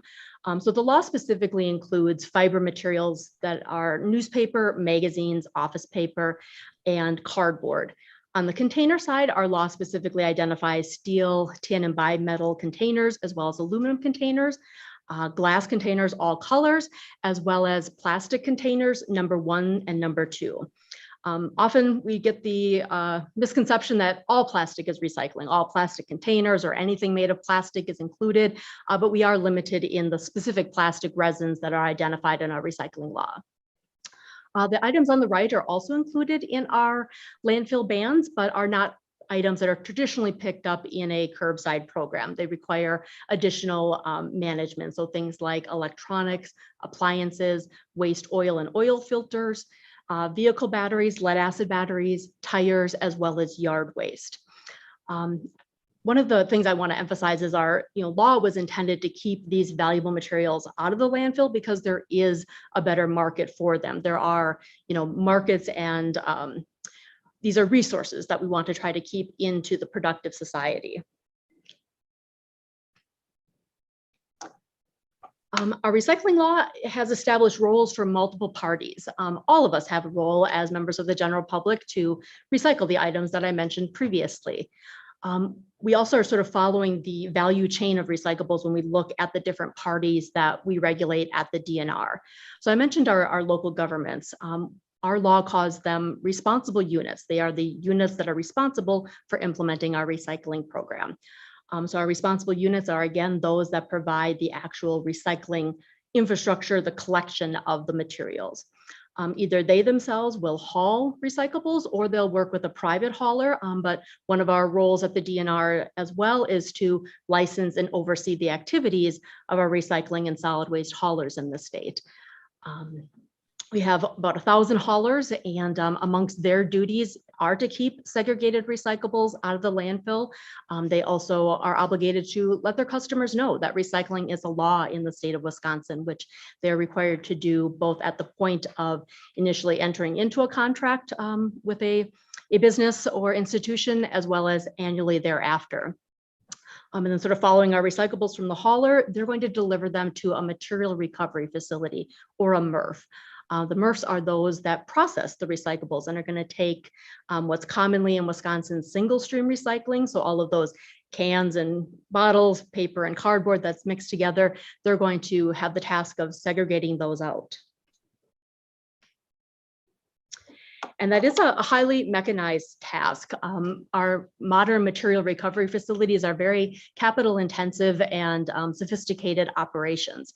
Back when I started in the recycling industry in 1999, I worked for a MRF in Winnebago County, and our facility essentially was 2 conveyor belts with workers on either side, and we hand pick through different materials. That is certainly not the case anymore today, where these facilities are multi-million-dollar operations and employ things like optical sorters, robotics, and things of that nature to help get these materials into the marketplace. They will separate out and remove any contamination from the various recyclable commodities and bale them up and ship them to markets. And these are just a sampling of some of the markets that buy Wisconsin recyclables. We have markets on here for all of the different commodities, glass, plastic, and metals. But something I wanted to call particular attention to is paper. We all realize that Wisconsin is a very strong paper industry, and facilities in our state rely on the recyclables that we all generate and put on our recycling bins every day as the feedstock for their operations. Specifically, Green Bay Packaging in Green Bay just did a major expansion of their facility where they can now take additional types of recycled content materials. Traditionally, they had only accepted cardboard, but now they're also taking mixed paper. So just sort of recognizing the role that recycling plays in our economy and our paper industry in particular. And then just to wrap up my brief remarks here this morning, whenever I have a chance to speak before the public, I like to address sometimes some public misconceptions about recycling. One of those that I hear too often is that they believe recycling all ends up in the landfill anyway. So sort of why bother? I can assure you that is certainly not the case. We have a number of checks and balances in our recycling program with the various regulated entities that I mentioned. And frankly, landfills would rather use their airspace for other materials. And as I noted, there's also the value of these materials. The buyers of recyclable commodities on the previous slide, desire this material, so they also do not want to see it going into the landfill. Just last year, we recycled over 750,000 tons of recyclables in the state.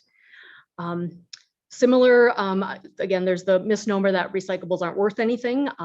Recyclables, just like any other commodities, do see ups and downs in the market value. So there are times when values are lower and times that values are higher.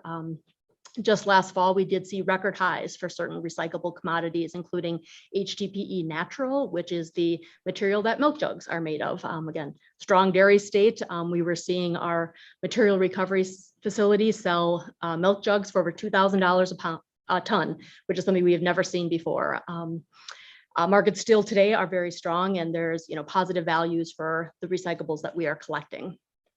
And then another common misconception, when a resident sees the same truck pick up their recyclables and their trash, they then may think that those materials are going into the landfill. So just for awareness that there is split body trucks, and the picture on the slide shows one that's very obvious, perhaps, at least if you see it from the back. If you see it from the side, you would not know. But some of our split body trucks also, they're not separated left and right, they're separated top and bottom. So the divider mechanism is not as readily visible from the outside. So just sometimes we have the misconception again that people see one truck picking up both recycling and trash, thinking that that equates to them both going into the landfill. So just clarifying that point. So again, I just hope to lay the groundwork here this morning for our recycling program and provide a broad overview. I'm very happy to entertain any questions. Thank you. Any questions from the board? Oh, thanks for those clarifications, but early on, we see there was an emphasis on biodegradable garbage bags, and I for whatever reason that went away. I think it was maybe because of the cost of one material versus the other, and sometimes to get a desirable result, there has to be some financial incentives put in place to make things work. And I just would, encourage you to look into those kind of things. One of the areas that affects me is we cover our bunkers of feed with huge plastic sheets. Sure. And we don't burn them, but we have a real challenge with getting a company to pick them up. And I think it's because there's not the finances to do it. And I see that as a hindrance to getting done what we want done on this program. Sure. I mean, agricultural plastics are no doubt a challenging material to recycle. And sure, as you're aware, they're a much dirtier plastic than some other feedstocks. There are very few companies in the United States that are looking for that type of plastic, like you say, as their particular feedstock. But ironically, the company I'm most familiar with that does buy or collect agricultural plastics from the state of Wisconsin is using it to make trash can liners. So it's interesting that you brought up the biodegradable trash can liners. So I mean, I would be delighted if we could see an expansion of that marketplace. And I read a study that if all trash can liners just use a small percentage, something as minute as 5 to 10%, it would exceed our capacity of plastic generation. So I mean, that's just really a potential opportunity, I think both, in Wisconsin and elsewhere for a utilization of plastic materials. Bill? Jennifer, Bill, that's a great example, I think, of a problem plastic that could be turned around. And I had the same concern about all those other numbered plastics that don't qualify or aren't fit for recycling. Who develops markets on that? Is there any encouraging things on the horizon that might bring more of that plastic into the recycling stream? The reason I ask is you hear so much about the negative impacts of plastics in the world, whether it's the microplastics or the floating plastic island out in the middle of the ocean and so on and so on and so on. Is there a chance we're going to get better at this and we can use more of these plastics? Yeah, no, that's a fantastic question. So I should clarify that plastics 1 and 2 are those that are required to be recycled in the state. So we do see some programs that do have markets and can take additional plastic resins. The most common additional plastic that accepted is number 5, polypropylene. And we're seeing more and more programs across the Wisconsin and the United States taking polypropylene. There's actually a specific grant program of the Polypropylene Recycling Coalition that's providing funding to our material recovery facilities to help them buy equipment necessary to further process that material. The challenge with collecting, like I say, plastics and additional resins is you do need to segregate them. You can't take plastics 3, 4, 5, 6, and 7 together, melt them and make them into a product. The chemistries of that don't allow for that. So the good thing that I can share is that plastics 1 and 2 do make up about 80 to 85% of plastic containers. So when we do look at trying to capture the majority of plastic containers, we are achieving that with the 1s and 2s. as far as how we might, further expand markets, plastics are part of an international marketplace. For a while, we were sending plastics from the United States to China, which has basically ceased to happen. But the reason that was occurring is because their labor source was able to segregate out the mixed bales and create different individual commodities for plastic. So I think, what we would need to see is, more use of different plastics to have more of a market development for them. But I'll just say, on the other hand, the fact that majority of the plastics are 1s and 2s, is in our favor at this time. Thank you. Sure. Marcy? Thank you, and just want to do a little promotion for the press release that we got, that there's grants available for rural communities to have a recycling of electronics that may have otherwise not had. Correct. I think that's an awesome Yes, opportunity. yes. Through our eCycle Wisconsin program, we've just announced the availability of funds for counties that are underserved with electronics recycling programs. So if you have not had a permanent site in your county or a collection event, those are the counties that we're initially targeting as underserved with this grant program that Marcy just mentioned. So thank you. Thank you. Thank you. Any further questions? Oh, when will the upgrade come to us? Sorry, the NR 544. I believe that we will be looking to come here in May to get consent for a public hearing, and then June for further action. Thank you, Jennifer. Thank you very much.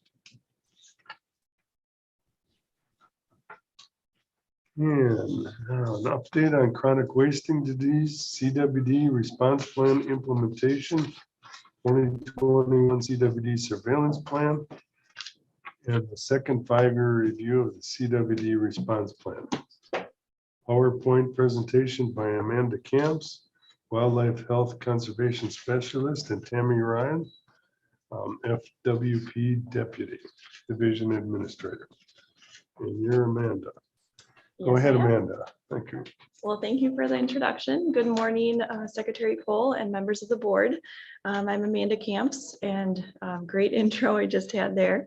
So I will start us off with the first portion of our annual update on chronic wasting disease. I'll give an update on the 2021 surveillance plan, and then halfway through the PowerPoint, we'll switch over to Tammy, and she'll give an update on the CWD response plan review process so far. So to start us off, I have a map of the areas that were highlighted as part of our 2021 surveillance plan. So before I get into explaining what each of the different color coding and shapes mean, I just want to make a note to say that we do have CWD sampling opportunities and disposal location opportunities statewide in every county. So hunters in any county who are interested in having their deer tested can certainly do that and reach out to our staff for assistance with that. But as part of our annual surveillance plan, we do have certain areas of the state that are identified where increased sampling efforts and even additional disposal options are provided. So with the areas that are shaded in that lighter orange color in the map, this was areas in our Northeast district, and it was part of a second year of a district sweep. So in 2018, we had started a statewide sweep for CWD sampling, and that focused effort starting in our West Central district and then moved to the Northern district and finished up in the Northeast district, where the purpose of that was to do increased sampling efforts in areas of the state to try and do a little bit more for the disease detection surveillance. So this year was the second year in the Northeast, and those counties were the ones that were providing just those even additional sampling opportunities to try and still collect the increased number of samples that were targeted with that sweep. The other colors in, well, the blue, the other shapes, the ones in circles or the kind of the different shapes are surveillance areas that have been established because of a previous CWD positive detection either in wild deer or farm raised deer. And we do have surveillance efforts that begin in areas around those positive detections. In the central part of the state, in those 5 counties, there are a number of wild deer and farm-raised deer positives already. And so the areas in those central counties are included in our annual surveillance plan every year with increased efforts. And then similarly with the southern portion of the state as well, as those are portions that traditionally do have a larger number of samples that are submitted every year. So the next slide, the numbers in the tables here, I will say that these are numbers that were accurate as of the date that the presentation materials were finalized and provided. So our annual CWD year runs from April 1st through March 31st. So if anyone's comparing our total sample numbers here and also the total positive results here to the website, you'll see the website is a little bit higher, but that was just additional samples that were coming in for testing after these presentation materials were finalized. The table on the left shows the total number of samples that were collected for the CWD year, and then also the number of positive detections that were made. A couple bullet points below that table I want to point out is that the testing turnaround time on average for this year was 19 days. It is higher this year because for about a month or so, in the middle of our deer hunting season, our diagnostic lab that does the testing for us had some staffing shortages, and that delayed at least getting some test results on that end. So that would be the reason for the increase in the average turnaround time for this year compared to previous years. Currently, we have 60 of our 72 counties considered CWD affected. This past year, 2 additional counties were added. Winnebago County was added because of a wild deer that tested positive in the neighboring Fond du Lac County, which was within 10 miles of the county line. And Taylor County was added because of a farm-raised deer positive detection in the county. And then finally, we have 58 counties that currently have a baiting and feeding ban in place. During this last deer season, 1 county, Lincoln County, had the ban lifted. And that was because according to state statutes and the amount of time for when positive detections are made, either if it's 3 years within a county or 2 years within a neighboring county, would extend the baiting and feeding ban end dates. And in this case, there were no extensions for Lincoln County, so that was removed in early December of this year. And the table on the right lists some counties that have had new wild deer detections within this past year, and then also the number of deer in those counties that had tested positive. So this map is looking at our 60 CWD affected counties a little bit differently. I'll give you some more details for the reasons why these counties are CWD affected. It could be either there was wild deer that tested positive, farm-raised deer that tested positive, or both. And then also some of these counties are considered affected or watch counties because they are within 10 miles of a county that has had a positive detection in that neighboring county.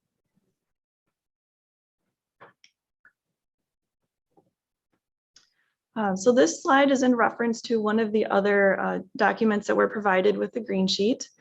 So we also provide an annual summary or progress summary report of the current CWD response plan implementation plan action items that are identified. So in the first 5 years of the current CWD response plan, there was a review that had happened. And within the next 5 years, which we're just ending that time frame right around now, is that there were 115 implementation steps that were identified. And every year we track the progress of completion of those implementation steps. So this chart here lists of the 115 steps. Currently, as of just for the annual update for this year, there are 74% that are either completed or they're completed and they're reviewed annually. 19% are action items or steps that are in progress. And then 7% are items that were identified as not moving forward, at least at this time. So moving on to talk a little bit about deer carcass waste disposal. So this year we had a couple of changes to our Adopt a Dumpster cost share program. So in general, the Adopt a Dumpster program is an opportunity for individuals, organizations, businesses, whomever would like to assist with providing deer carcass disposal options. And partners can sign up to participate. And an option with this program as well is to also participate in cost share. So what the cost share is that this year we modified the total number of cost share dumpsters available per county to 3. Previously, last year, it was a max of 2, with the exception of some counties in the southern part of the state where they could go up to 4 or 5. But generally, all the other counties now could have up to 3 cost share locations. That doesn't mean that that's limiting that county to 3. It's just those that were participating in cost share. And we also modified the maximum cost that was reimbursed to the partners. So this year, the DNR and the partner would share the cost of the dumpster at 50-50 for the first $1,000. And then anything beyond $1,000, the DNR would reimburse completely. So in the end, the partner would pay at a maximum $500 for a dumpster for those in the cost share program. And those, the remaining or the cost, anything above that was reimbursed. So the partner does provide that upfront and then submits invoices for reimbursement. So the total number of dumpsters that were out and available during this past deer season was 121. And this that number is representative of right around our 9-day gun deer season. So that is the time during the season where the most disposal options are out and available, and the highest number of sampling locations are out and available as well. So at around that time this year, there were 121 dumpsters, 64 were adopted by Adopt a Dumpster partners, 43 were DNR hosted, and 14 were provided as either another public opportunity for disposal or a private dumpster that was provided. A sister program to the Adopt a Dumpster program is Adopt a Kiosk. And this program is available for, again, individuals, organizations, businesses, or whomever are interested in assisting with CWD sampling efforts. So they can sign up to Adopt a Kiosk at different levels of participation. So this year there were 17 Adopt a Kiosk partners. 11 were participating at the level 1 or entry level, which means that they were monitoring the kiosk, letting local wildlife staff know if there were supplies that needed to be replenished, anything needed to be fixed, and when samples were available for pickup. 5 partners were at level 2 or the intermediate level, and that is including all of the requirements of level 1, in addition to checking the data sheet that accompanies every CWD sample that's dropped off at the location and making sure that data sheet is filled out completely and correctly. And then there was 1 partner at the level 3, which is obviously all the requirements of a level 1 and level 2, and then also collecting the lymph node samples from the deer heads that were dropped off at that kiosk location.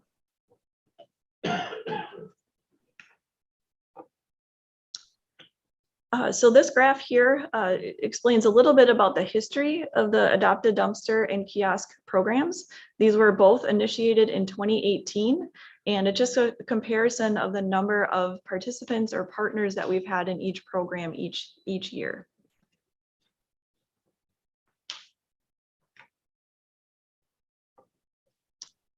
So this map that we're looking at, again, this is the data that was collected from our database right around the 9-day gun deer season, that time when the highest number of sampling and disposal locations are out and available for use. And in total, we had 255 sampling locations and 147 disposal locations statewide. And then, it's a little difficult to see on the slide, but there are different colors or shapes for different types of what the locations are for sampling and disposal, for that breakdown just a little bit more.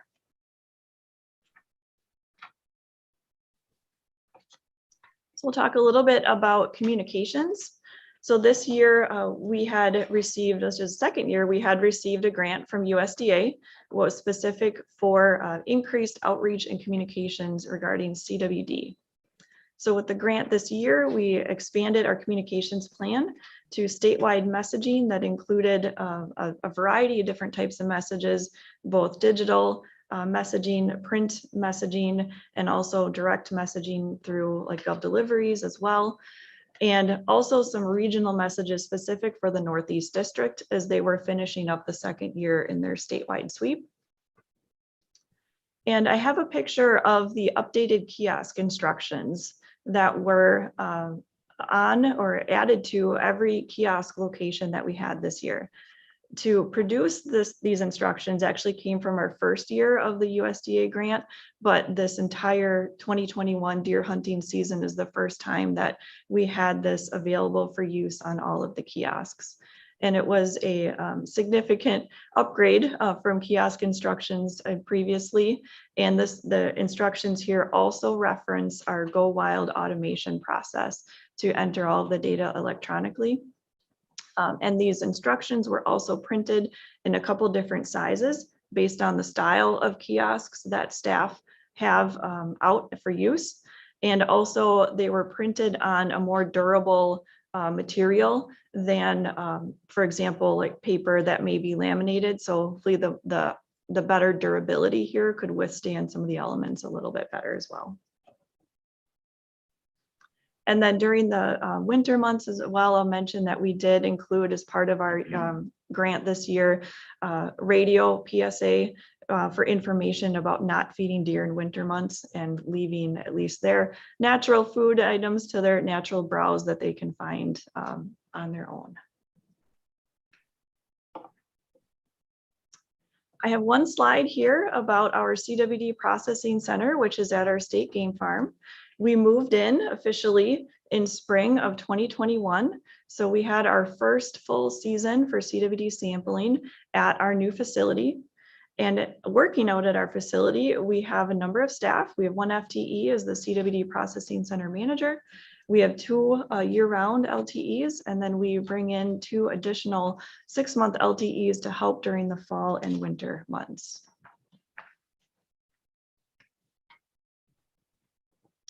So I have just a few bullet items listed here, some of which I've already mentioned, but I just want to highlight some of the actions that we accomplished or were able to do this past year. So we expanded our adopted dumpster cost share program so that there were more opportunities in every county, and the total amount that partners would pay in the end was less this year than compared to other years if dumpsters went above and beyond the $1,000 total. I want to talk a little bit about our Go Wild CWD automation process. For the 2020 deer hunting season, this was the first year that we had this opportunity for hunters who could log in through their Go Wild account and enter all of the information necessary for a CWD sample electronically. So that seems to be pretty user-friendly. It is convenient.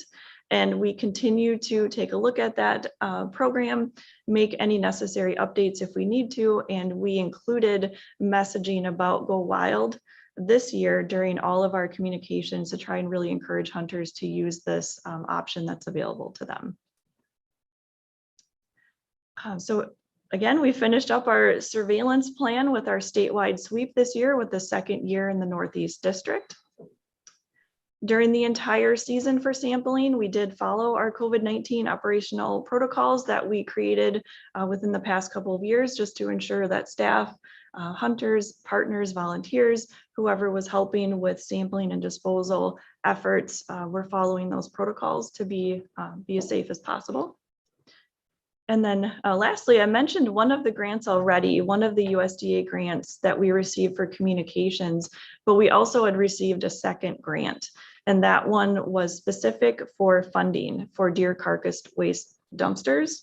And that grant was providing that funding for those invoices for both our cost share partners and then also DNR hosted dumpsters. And if there were some supplies or signage or things like that that were needed for those dumpsters.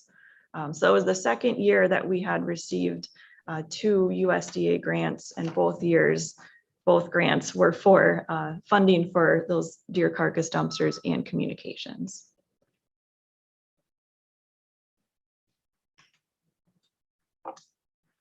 So with that, we have a little bit of a switch now in the presentation. So I just covered a little bit about our operations and highlights from our past 2021 CW surveillance plan and year. And now Tammy will be up here to give an overview of the CW response plan review process.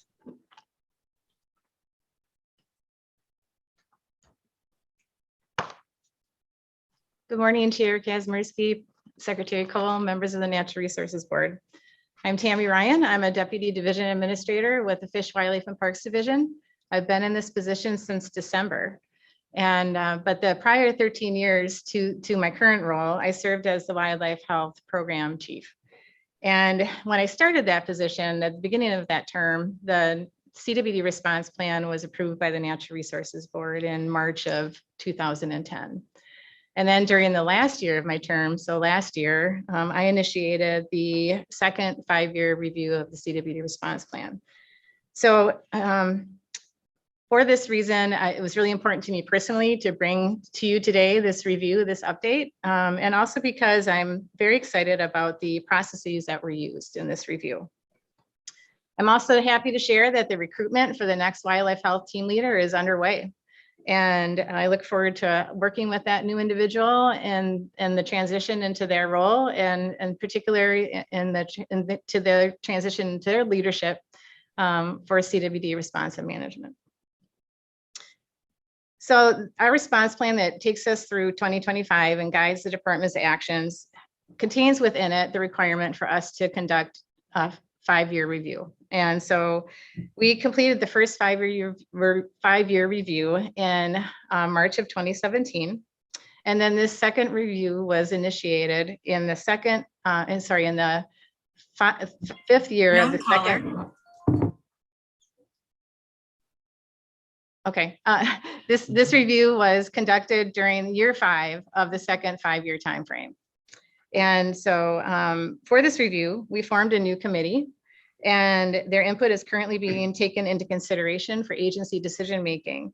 And it will inform implementation of our response to CWD, starting with our field operations with this upcoming fall deer season.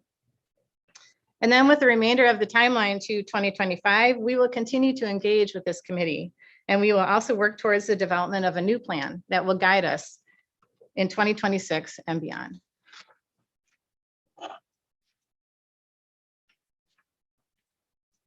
Okay, so the new response plan review committee is comprised of representatives from the department, from conservation and hunting organizations, tribal nations, and industries impacted by CWD and CWD response.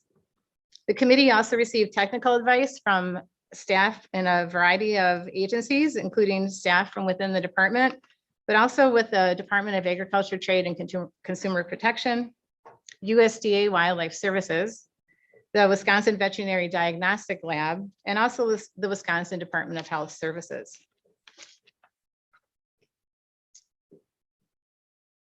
To meet the obligations of the current response plan, the CWD Response Plan Review Committee conducted a robust and transparent 5-year review that used both structured decision-making and a systems approach.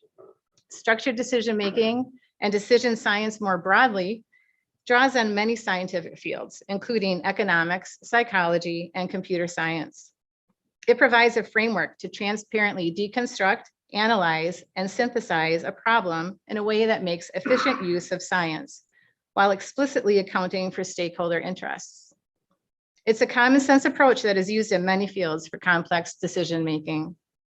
In contrast to traditional methods of decision-making, structured decision-making promotes development of clearly defined objectives based on values of those affected by the decision and metrics that can be used to predict how well management alternatives will meet the objectives.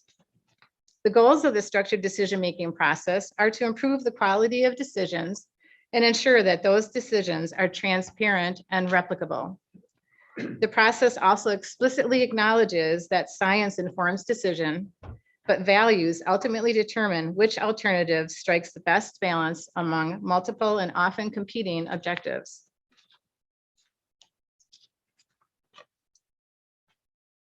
The systems approach utilized was an unanticipated opportunity that arose with the National Wildlife Health Center If you're not aware, the National Wildlife Health Center is located here in Madison, Wisconsin, and we're very fortunate to have that resource here in our state, as well as very strong collaborations that run very deep. And I'm happy to say that Drs. Leanne White and Dr. Dan Walsh are both here today on the Zoom. They reached out to us, and they're long-term colleagues who reached out to us and basically approached us on applying the systems approach to CWD here in Wisconsin. And we welcome that opportunity. Working with the National Wildlife Health Center, the committee assessed progress towards meeting the goal, objectives, and actions of the plan, and provided input on the CWD response plan review. As a result of this collaboration, the science of structured decision-making was paired with the science of systems modeling. We are also fortunate to have decision scientists in our Office of Applied Science here in the department, and specifically decision scientist Jennifer Price-Tack, who with assistance from Christine Anhalt Deppies, guided the committee through this integrated approach. And Jennifer is here today as well. Ventana Systems Incorporated was the modeling consultant that helped to develop a modeling tool to help us evaluate the plan and alternative response strategies. And Tom Fitteman from Ventana is here today on the Zoom as well.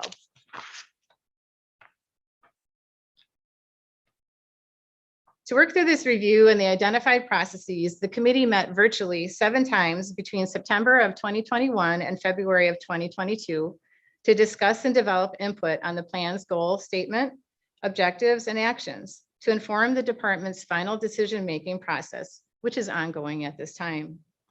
Additionally, there was one public input meeting, as well as under the hood meeting where the Ventana provided an in-depth look to the committee on the model and provided an opportunity for the committee to ask questions and provide answers.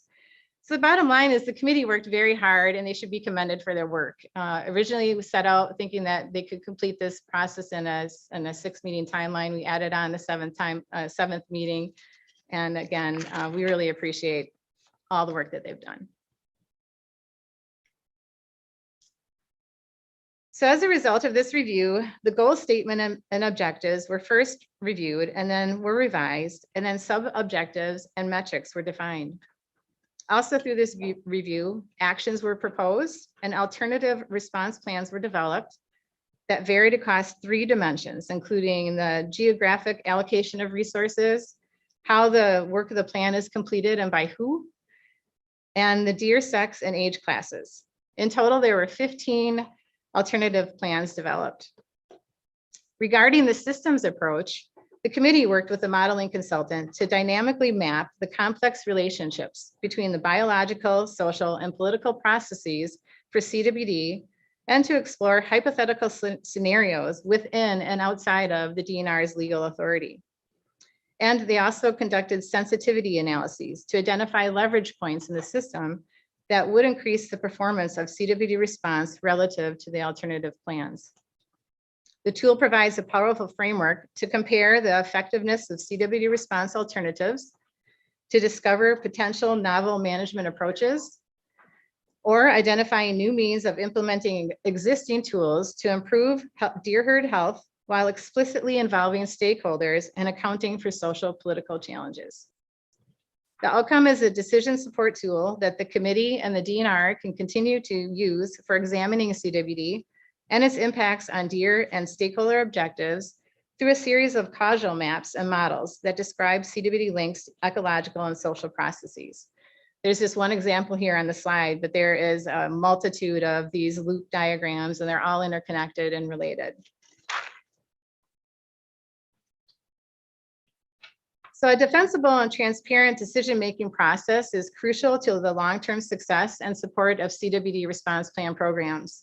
These scientific approaches helped the CWD Response Plan Review Committee understand the limits of what the DNR can achieve and show where collaborations with other groups may be needed to maximize probability of the plan's success. Again, with the remainder of the timeline to 2025, we will continue to engage with the committee, and we will also work towards the development of a new plan that will guide us in 2026 and beyond.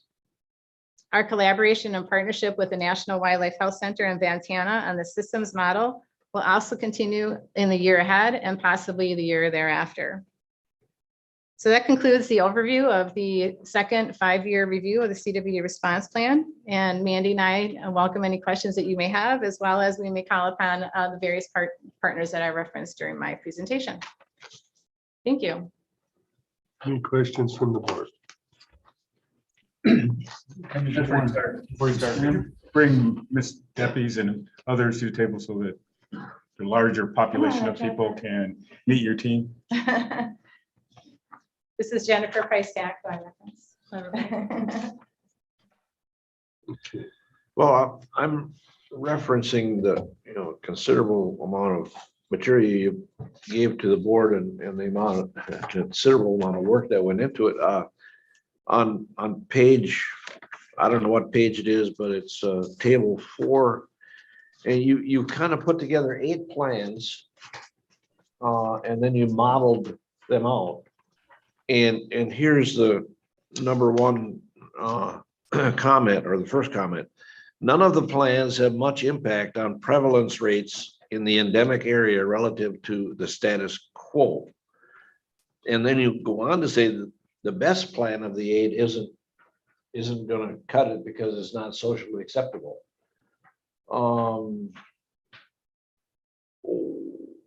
So where are you going to take us with this? What you've done a lot of work in investigating different ways of approaching CWD control, but you didn't say a whole lot verbally today about the fact that control is going to be limited no matter what we do. Is that an accurate statement? Yeah, first I would offer that, what we have here today is essentially just an input document. Where we're going to go is what's currently underway. I know the wildlife leadership team is meeting next week to develop a recommendation from this process. And then ultimately that recommendation will carry up through our agency and ultimately inform, final decision making, and then ultimately inform what will be carried forward into the fall. So I just wanted to at least offer that. And Jennifer, I'm sure you have something to say.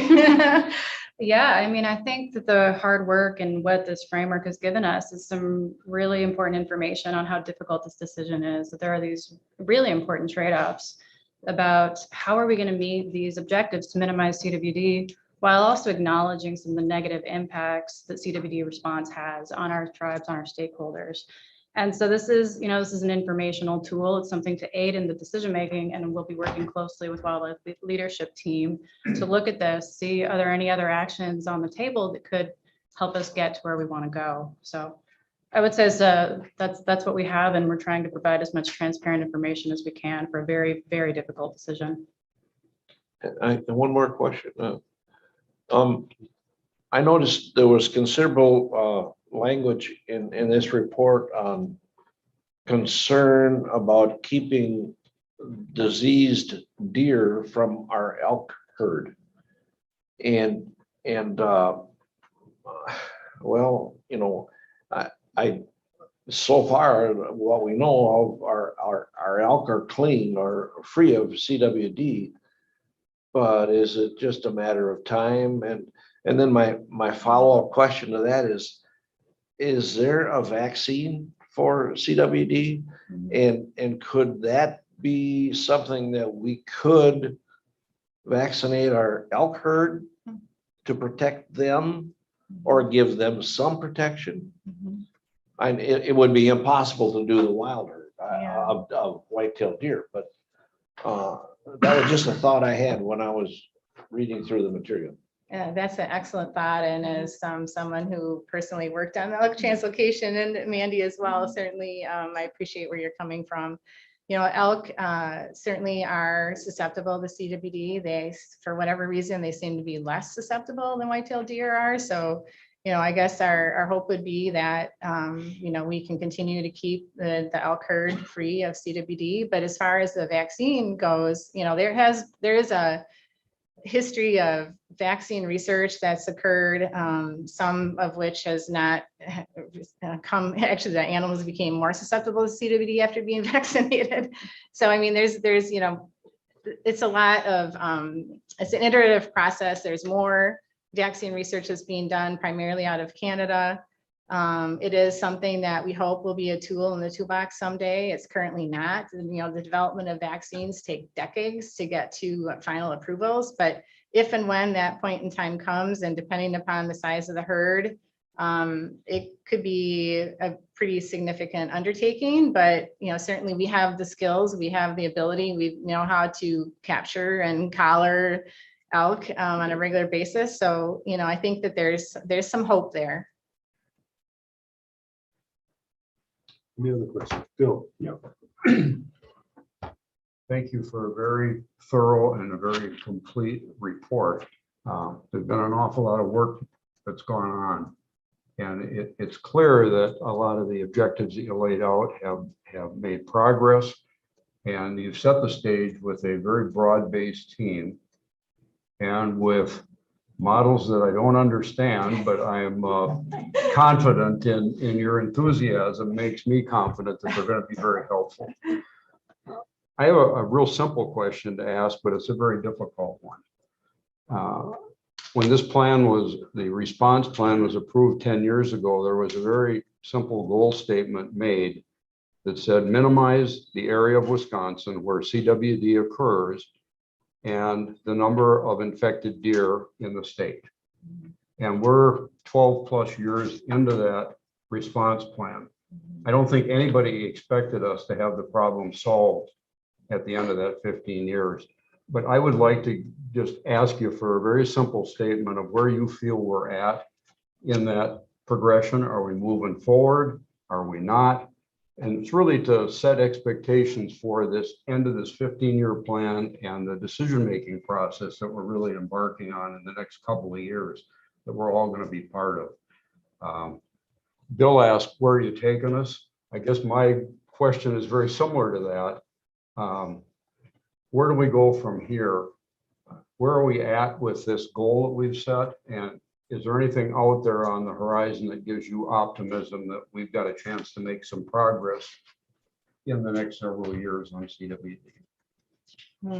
Yeah, that is a tough question for sure. But I guess, and the first thought that immediately comes to mind is when you think about where we were back in 2010 to where we are now, certainly we've had more detections of positive deer. We're seeing increasing trends in prevalence. We're seeing increasing distribution of the disease.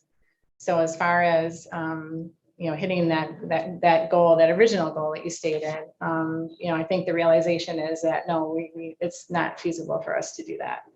But we do have a process where a new goal statement has been, you know, the goal statement has been revised to ultimately try to kind of take that into account and be forward looking, right, as to what it is could we do into the future.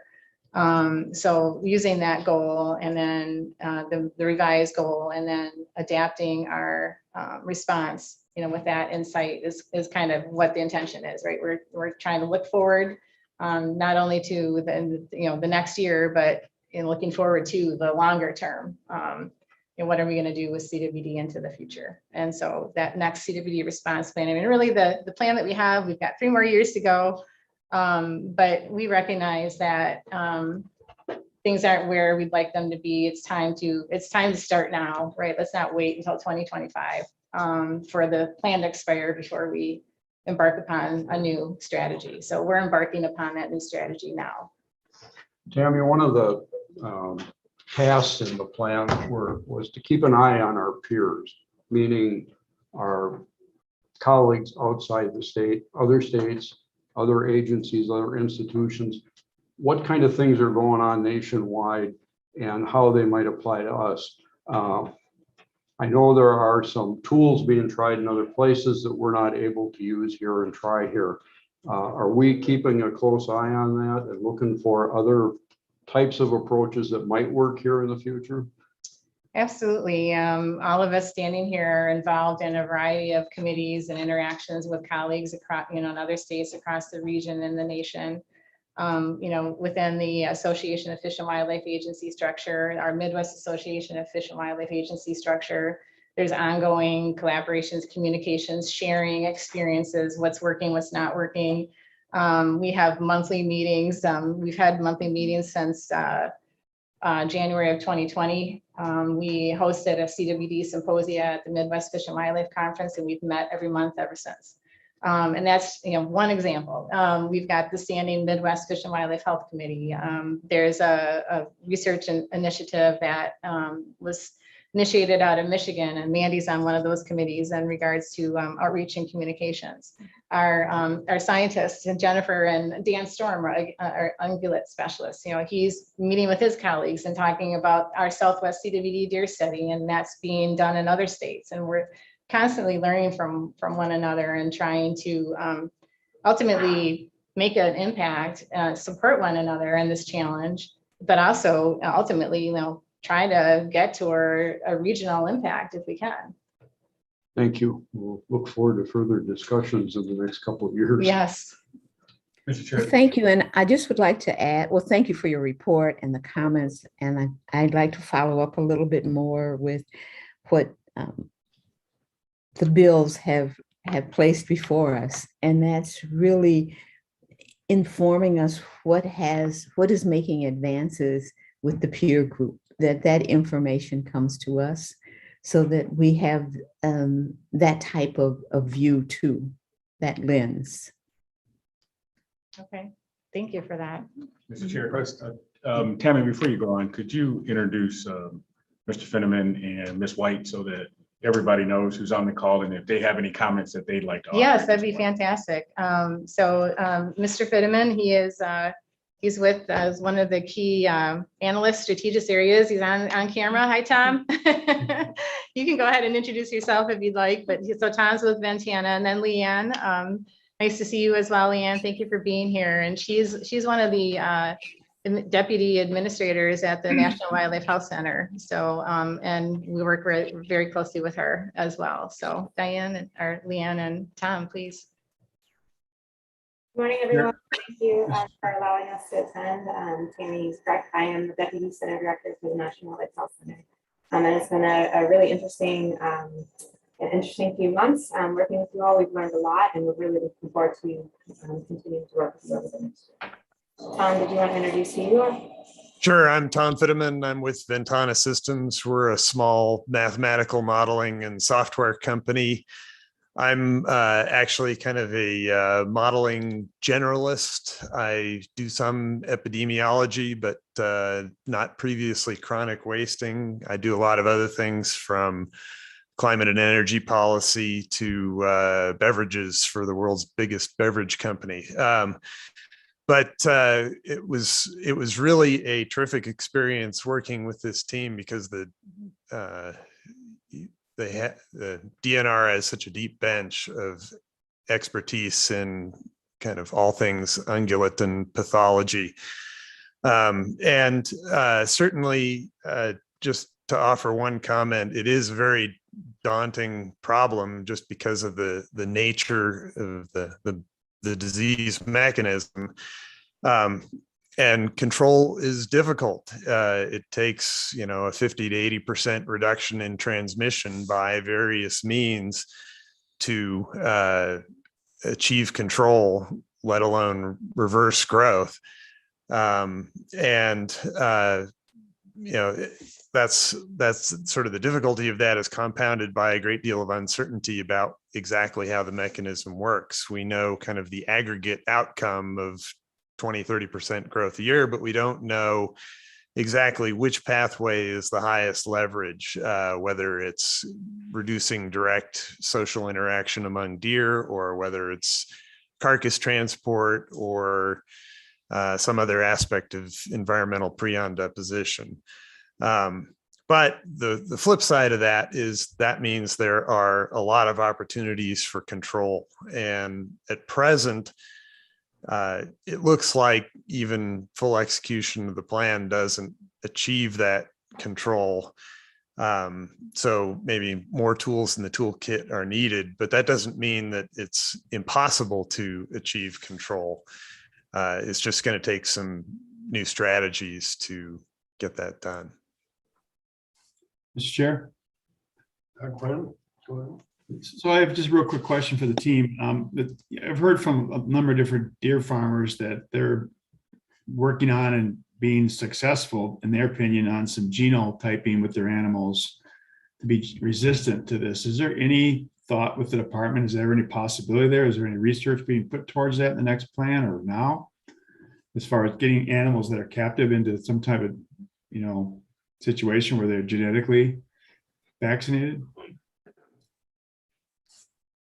I think the farm raised situation certainly presents the best opportunity for vaccination to be applied and have benefits from. But as far as, I know that DACAP does have some collaborative endeavors with some farm raised deer farmers and looking at genetic resistance. And so, I know that is ongoing. I can't really speak too in depth about it and not intimately involved. I just am aware, that is happening. So certainly, we are in regular communication with DACAP on CWD in regards to both wild and farm raised deer and also on research, the USDA front and the grant front and also like in the development of our research agenda, so certainly we think of one another when it comes to research collaborations, but currently I can't really speak to any direct involvement with that research at this time. Okay, thank you. Kaz and I just huddled. I think that if I can get Sarah or Stephen to reach out to DATCAP and give us a one pager of what they've seen or what's being worked on, we can certainly distribute that not only to our staff, but the Natural Resources Board. Makes sense. Mr. Chairman. Terry's asking. Go ahead, Terry. Thank you. I want to thank Tammy and Mandy for the great amount of time that they spent with me in explaining this extensive report and enlightening me on what the value of the report was from a perspective of when I read it. I was thinking it was very esoterical and academic. And then I found out that the public that this was for was internally and not externally. And that made a huge difference in how I read it and my input in it. But I also would like to challenge the department on not accepting the premise that because we don't have the statutory authority to do stuff, we shouldn't seek the statutory authority to do stuff, such as taking over deer farms. I mean, one of the issues that we get from our public, meaning the Wisconsin public and our deer hunters, is why the heck are we letting these deer farms have all these positives and they're negatively influencing the rest of the wild deer herd? Stuff like that we hear on a regular basis. Over the 11 years that I've been on the board, and admittedly that Tammy recognizes that we haven't achieved the objectives that we'd like to. That instead of it being reduced, it's expanded. And I think we have to have as many weapons as available to attack this thing. Our deer population and the revenues that the department receives from deer hunters and the economic engine that creates in the state of Wisconsin is paramount. And we need to use whatever tools are possibly available to further advance our objective of substantially diminishing this disease across the state. And I just don't accept the bullets, like, for example, on page 9 of the last unnumbered pages, that Sorry, statutory change. We knew you were going to bring that up. Statutory change would require us to be able to do this. Well, why don't we go for it then? And not accept that as just the way it is. Because I think by us lobbying our legislature and the Congress lobbying and the department lobbying, I think we can get a lot of stuff accomplished here that we kind of use now as well. We can't do that just because. I don't accept the just because. So I would challenge the department to be a little more freewheeling on what our objectives and what our tools are, and let's go for it and get this thing moving. But the ladies did an admirable job of educating me on this report, and I thank them for it. Thank you, Terry. Yeah, thank you. Mercy. Yes, I too appreciate the briefing. I learned a lot. And I would love to be able to understand these diagrams, but I can't either. And I think that's part of my concern, like you said, of, why would we wait? Why would we wait for anything? And I think we do have some opportunities. Terry and I agree on so many things these days. The opportunities with the CDACs. So we use the example of Monroe County just north of me that got their first positive, and that they can focus some things. And so I guess the question to this board is, when a CDAC comes to us or has a different approach, are we going to be able to support that? Is that doable from our perspective? And I would hope that when they do, that we can support that kind of grassroots attention that a county is paying to this issue. So I guess that was a statement, not a question. But I do have a question for the colleagues at USGS, and because I asked Tammy and Mandy already. But if you had a magic wand, if you could take away the politics, take away everything else, what would be the most important tool that you would want us to have to address this? Pick it up. I'd say that Tom is the best person to answer this question, since he's done the majority of the modeling, but right now it looks like a portfolio of actions is needed. We're gonna have to hit this with a lot of things. There's not one magic bullet that's going to fix the problem. Because it is such a complex problem, so many factors that are affecting it. So I don't know, Tom, if you want to delve into any of the details. I think that's right. There's in the model, if you think about kind of abstractly what you need to do, you need to reduce transmission of prions among deer. You need to shorten the lifespan of an infected deer in the population. And you need to reduce deposition on the environment, whether it's directly by deer at congregation sites or indirectly, through carcass transport and things like that. So those are kind of the things that have to change in the physics. And then if you ask yourself what you have to change in the real world to do those, the model does actually have one essentially magic wand, which is targeted removal of infected deer. Now, obviously, you go out, most CWD infected deer are not observably sick, so that's difficult, but you can still target them by their demographics, their age, sex characteristics, and also by geography, particularly if you find a new focus of disease somewhere, you can essentially do targeted removal of a high fraction of that deer population, which gives you a decent chance of essentially wiping out that infection hotspot.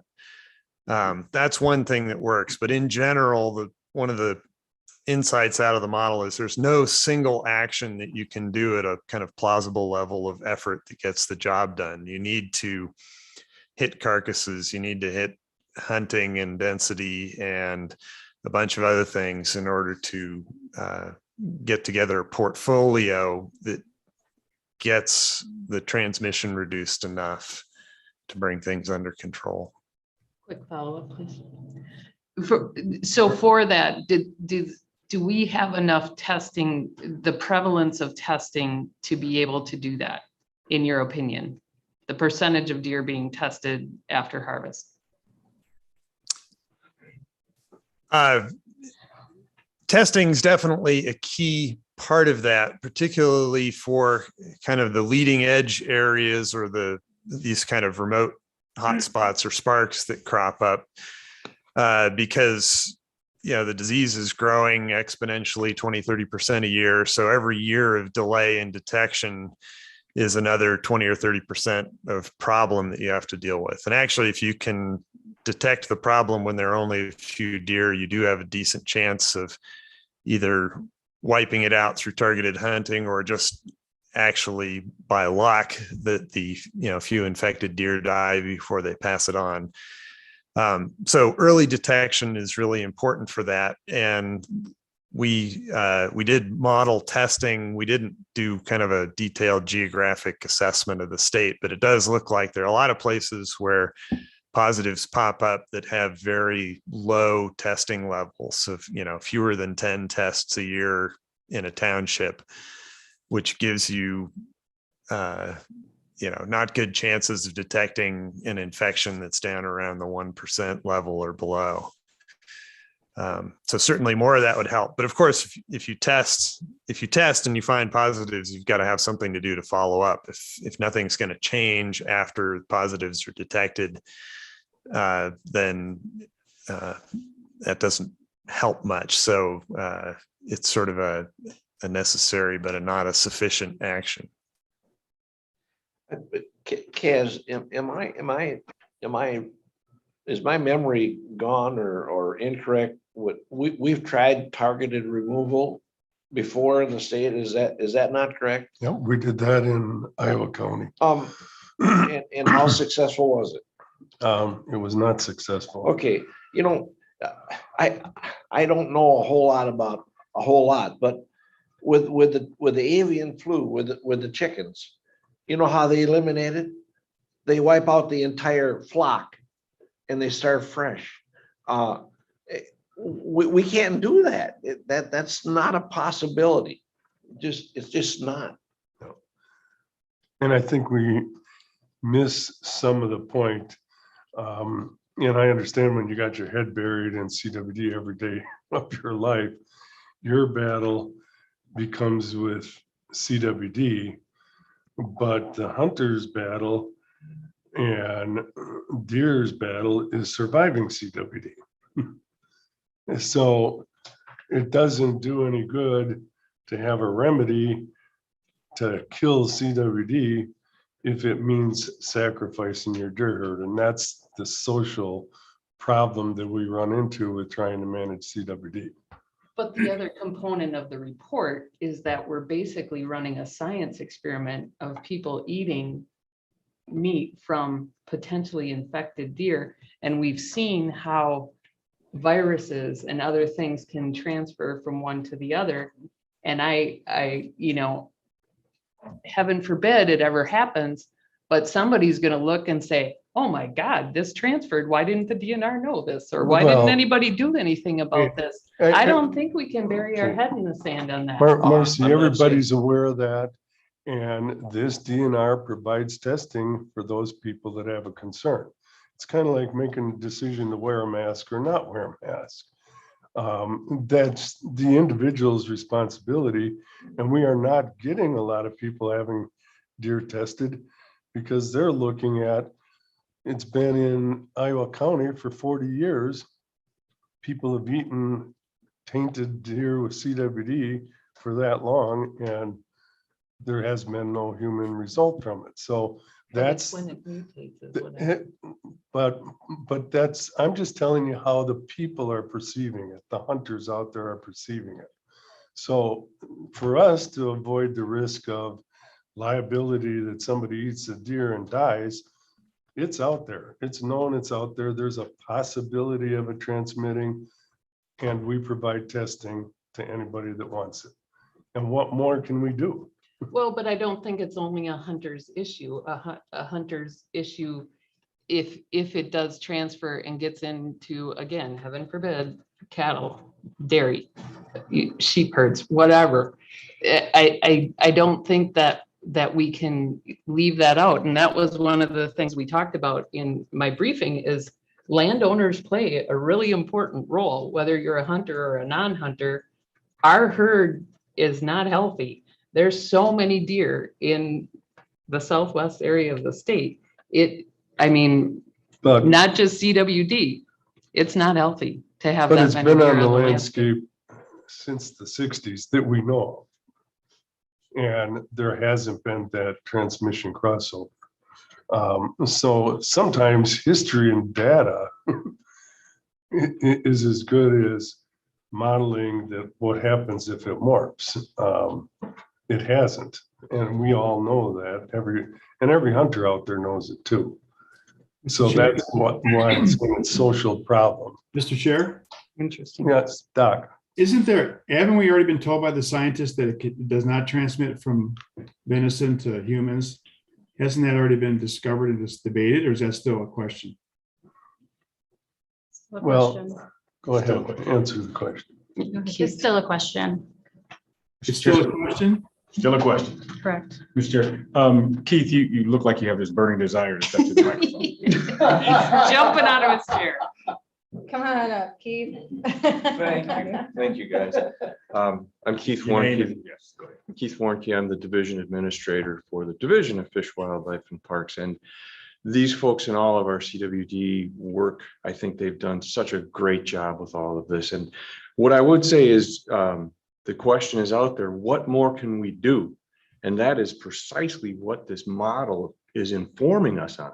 What more can we do? And there, we will take this modeling very seriously, and we will come back to you with the conclusions of what more we can do. And we just heard from Tom that there are other things that this model is concluding that can be done. And so just as a backup here, I don't understand those models either, but the conclusions of those models are really going to inform our decisions and our recommendations moving forward. Thank you, Mr. Secretary. Sure, I got to say something. Okay. I'm sitting here listening to this report. We've been dealing with this a long time since Iowa County. And I have never seen possible destruction of a hunting tradition in this state so fast. When statements are being made that I'm hearing today, that would be careful, we're infecting the human beings and all kinds of transmission. I mean, this is like, once again, a hysteria going on. It's unbelievable. It's unbelievable what I'm hearing. Eradication of the whitetail species in Wisconsin is one of the possibilities, and the modeling will do that. As Bill Brune said, that's not possible, folks. But we keep up this PR campaign of let's kill everything and we're all going to get infected with CWD. We are not going to have a whitetail season in the state. I don't think anybody said that. And the word. No, I'm not done hysteria talking, is- Marcy. I'm not done talking, but I did hear you make some statements about 10 minutes ago, which are pretty powerful. Well, education is not hysteria. We're just learning. Yeah, well, before you learn to teach, let's get the facts down. Unbelievable. I'm done. Any other questions? And with that, well, I do have. okay, go ahead. I'll wait for Before you wrap up. So part of what my specialty is the social side of all this kind of stuff, because that's where I spend my entire life, on the social side of hunting.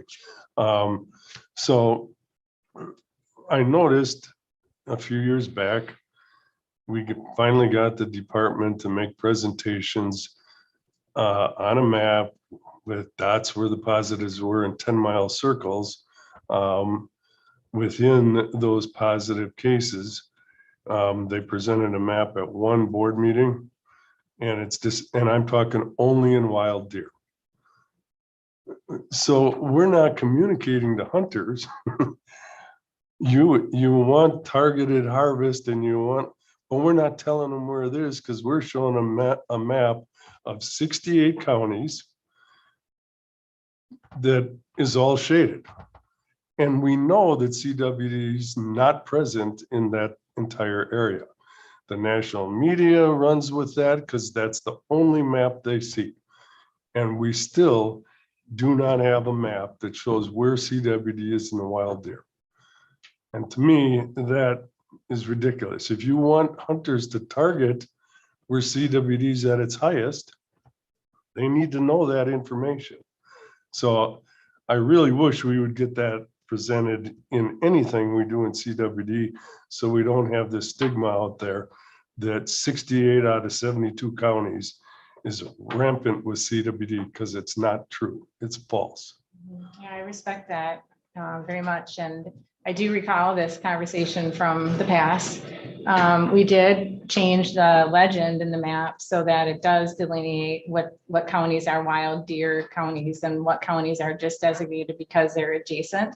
So we do have that in the key, but you're right. I mean, the map is all things, right? It's not just like one layer lifted out. And so that's, I think, what I'm hearing today is that you'd like just a map of just that, you know. Well, wild and we counties. use 10-mile radiuses from a positive with our management strategies, when we're gonna go in and try and get an intensive harvest.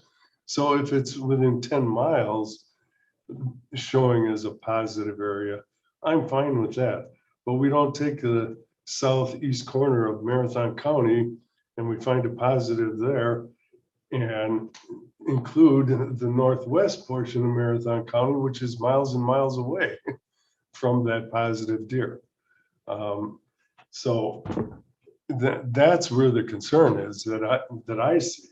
And nationally, Doc's right. We're destroying deer hunting because we aren't presenting correctly. We're not presenting data correctly. And people don't want to come to Wisconsin to deer hunt anymore because they think 68 counties are positive with CWD deer. So I really wish we'd incorporate that in our communication process here when it comes to all CWD communications in the future. I don't want to have this turn negative. I look at this report as, you know, rather than cursing the darkness, let's light a candle. And that's what this report is doing. But I think it behooves all of us to understand that you don't eliminate all the darkness with one candle. So I really think that's where we're at. Yeah. So, and it is a difficult thing because we don't have the silver bullet. That is our problem. You know, if somebody discovers that, I'm sure if it happens in Colorado, you guys are going to be all over it, and we'll be implementing that. And I hope that we're going to be aggressive on implementing something that we know is working. And we'll definitely continue to come to the board as we move forward with this committee process and with our modeling, and come to you with our annual updates. Our first annual update following this final review process will be very informative as far as ultimately the decisions that have been made, how we've responded to those decisions, because that's really the next step too, is we don't have an implementation plan, right? So like what Mandy presented to you today is the implementation plan from the previous review, right? And so this review has yet to have an implementation plan, and that's what we're working towards. Thank you. Are we? Sure. Oh, Preston, sorry. I continue to be excited about, one, the depth of the bench and the people that we have working on this. And so, ladies and gentlemen, appreciate your time, energy, and effort. Thank you. Very complex issue, you know. Cass, Tammy, and I, a couple of years ago, jumped in the car, went to the southwest part of the state to have a public meeting, and of course, very divergent understandings and in the endemic area as to why people weren't bringing deer to be tested, and what deer farmers were using humeric acid that they thought that was an antidote of a sort, and I don't think that proved itself out at all. And so this is conversations, really a microcosm of the conversation that's going on, not only in the state of Wisconsin, but in most states that have wild deer herds. And it was Tammy who led the charge of bringing people here, and others, of course, to have, at least in the Midwest region, to have that very succinct conversation about what can we do as a region.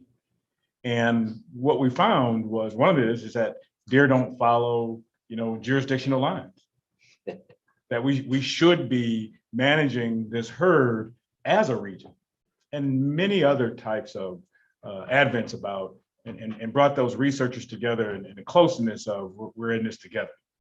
And since that time, it showed up in Pennsylvania. And so we know that it's going to be a continuous fight. And I don't begrudge the board for having these very deep, stimulating conversations, and pivotal types of conversations that impact the approach. We trust that you folks have an opinion, and your opinion is being heard, and my staff has heard you loud and clear. And so we're anxious to get back to work with some of the advice and concerns that you may have. Kaz has said, maybe we should be refining those maps. Tammy agreed.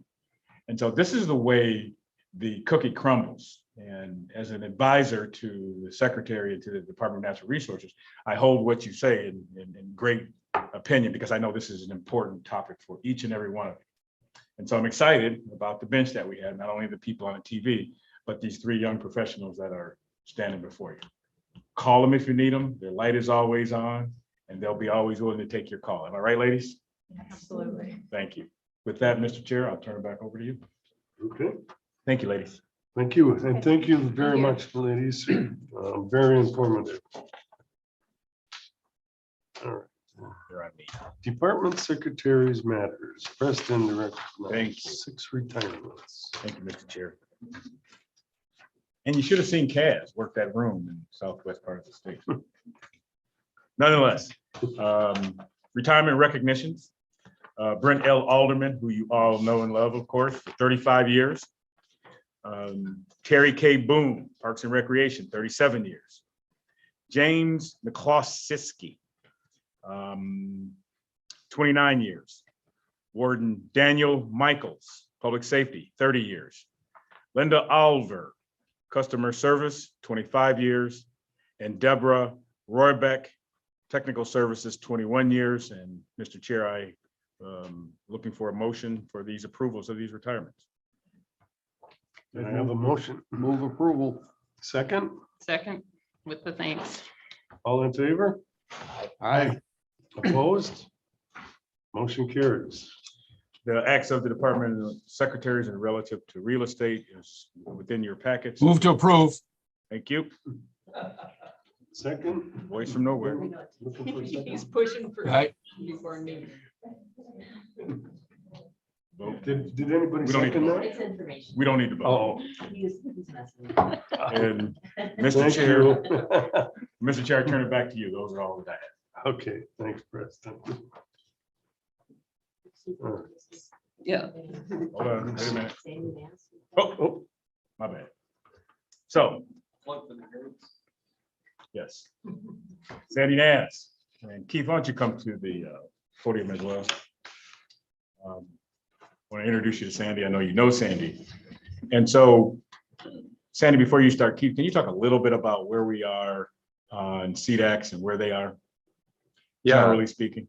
sure. From a CDAC perspective, you mean historically? Did you say? Well, historically? where we are relative to their recommendations coming before this board. They have had their first and I believe in some case second CDAC meetings, and they will be coming up with recommendations quite soon. And I'm not sure what month we usually bring that. Is that June, Kari? Do you know? Yeah, the comment period is actually still open. Public comment period still open? They haven't started their second round. Perfect. So we're in between the first and second rounds, my mistake. And we'll come back in June with recommendations. Thank you. With that said, we know the pomp and circumstances that often occur around CDAC, specifically around the 10 or 12 northernmost. And Sandy, as an emissary, if you want to serve this board and certainly your secretary in a wonderful way, is begin to either participate and advise us accordingly where they're headed. Because ultimately it's going to come back to this group. And I need a voice from a board member to be able to advise us as to what they're hearing on the ground. And as this board takes that information up, my hope is that you being there will be able to shed light on the directions that they're going So they're not surprised in the 11th hour, because we know what happens when that occurs. So Keith, thank you. And Sandy, if you would like to be, if you are so inclined, because we know that you live in that part of Wisconsin, I need your help. Well, I would like to make one comment on Oh, that. sure, sure. If you could. So Sandra, if he's gonna put you in charge of coordinating that effort, I think a strong message should go out to those northern counties that the public input carries weight, carries most of the weight. So, and that's what the board's looking at when we make those modifications. So if we're going to make a modification. So just tell them to be conscientious of what that public input was on those surveys. Yep, good point. And Keith, if you and your team can advise Sandy accordingly as to the historical look back in terms of those CDACs, I think that would advise her as to where, and of course, these meetings are videotaped, so you'll be able to watch many years of the board deliberate these circumstances. With that, if you're so inclined, just let me know, or let Sarah know. Then I turn it over to you for. Okay, I'm your- going home now. Just to respectfully disagree, Chair Kazmersky. I've been part of the CDAC or was part of the CDAC for about 6 or 7 years, something like that. Hold on And one we second. actually, What do you disagree with? I'm not sure what you're disagreeing with. I'm getting there. Oh, okay. We were actually told, had this discussion about the public input and how to weight that with all the other metrics that we have to weigh. And so during our training sessions, we're actually told that that's one metric. It does not have any more weight than anything else that we're weighing. So that's what we were told Well, during our training sessions. you were told wrong, because this board puts most value in that metric. So if the other metrics do not support that public input, then we can look at that balance and say, okay, those are just a bunch of deer hunters that want a deer behind every tree. But there should be other metrics that support that there's too many deer. And that's our job as a board, to weigh out that stuff. So if you were instructed that that metric of public input is only a portion of the metrics, you were misled, and that's why I don't want those CDACs coming back and being upset if we change it when they ignore that public input. So let's do this. I think, respectfully, Mr. Chair, I think there's other board members that have something to say about this.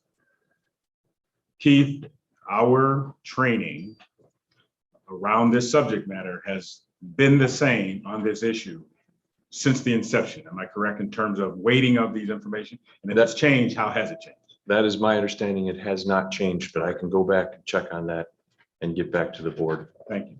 And I think Bill had a question. Bill? When I looked at the document that established the CDACs, it requires input from a wide range of constituencies that are interested in deer. Some of them are hunters. There are other constituencies, and it directs the CDACs to take input from all of those. And it doesn't weight it one way or the other. And personally, as a board member, I welcome feedback from that full range of interest to inform our decisions. I know we don't always go one way or the other, but I think we need to hear that. It's important. And I agree, and it's all in those survey questions. But the whole purpose of calling it CDACs, Citizen Advisory Councils, was to get that local input on the direction of the management of their local herds. And we are ignoring most of that local input. So the CDACs, the forestry metric, all that kind of metric, those are to help the local people that are weighing in make that determination on whether they support that quota or don't support that quota. So we're just not running it the way we are, and we've let the same people that have made management decisions before, the insiders on forestry, the insiders on, make those management decisions, and the public's feeling left out in that process, and rightfully so. And that's why they come to the board every year and say they're not listening to the public. We often hear the loudest voices at the board. They don't always have numbers on. We do. And that in a way tilts the discussion tremendously. If we're going to tell the CDACs that you need to tilt your decision-making process to follow the loud voices from the public. I trust them as leaders in their community to know their public and to hear the wide range of inputs coming in, not just the loudest one that ends up showing up down here. And I think we need to be considerate of that. And that's what the survey is all about. But to totally dismiss the public input, and that has happened a lot in some of those northern counties, that's where the problem is. And the whole system's going to fall apart if we don't stay on top of that. Cass. Doc. The other problem that Bill, I think you have to take into account is you take some of the input as gospel. And in the case of some of the reports, the matrices aren't being followed, in my opinion. So when you take a forester that comes in and they haven't really done browse surveys according to the protocol, then you put 100% weight on that, that's wrong. And if you keep looking at what's happened with CDAC the last at least number of years, it seems to be the same places that have the same ignoring public input. Now I understand, not everybody's gonna be happy, but why in 65 counties is it not a problem? The weight's balanced by the CDAC councils, and here we are. And every year we have the same counties that put so much weight on the matrix for browsing or whatever the reason they want to have more deer killed, and they ignore the aspect of the public input. I mean, not even weighted fairly, Bill. And so it's our job as the final arbitrators to decide, do we think that maybe that CDAC council did ignore the public? And if they did, we make changes. And I think what Preston's saying is we don't want to have a show here in a couple months, but I'll tell you what, if the CDACs don't sit down and fix this problem in those areas and really put some weight on all the factors they're bringing in, and if somebody comes in with a browsing survey that's not done according to protocol, don't just give that person 100% weight because they happen to be a forester. What matrices did you use to make the recommendation? Ask tough questions. That's all I'm asking for. I'm not siding with the public all the time. Of course, they all want a deer behind every tree. But I'll tell you what, in certain counties, every year, it's the same stuff gets dumped in our lap. And it gets a little old. So I think those CDAC councils need to sit back and fix it and take into account, if it means killing less deer, because that's what the hunters want, and you don't have reports from those other areas that give input that are 100% dead on and scientifically derived, then you have an obligation to follow some of the weight it accordingly. That's all. Mr. Chair, I need a resident in the north and someone who has followed this for some time. Because again, Doc's right. What I'm trying to avoid is us versus them.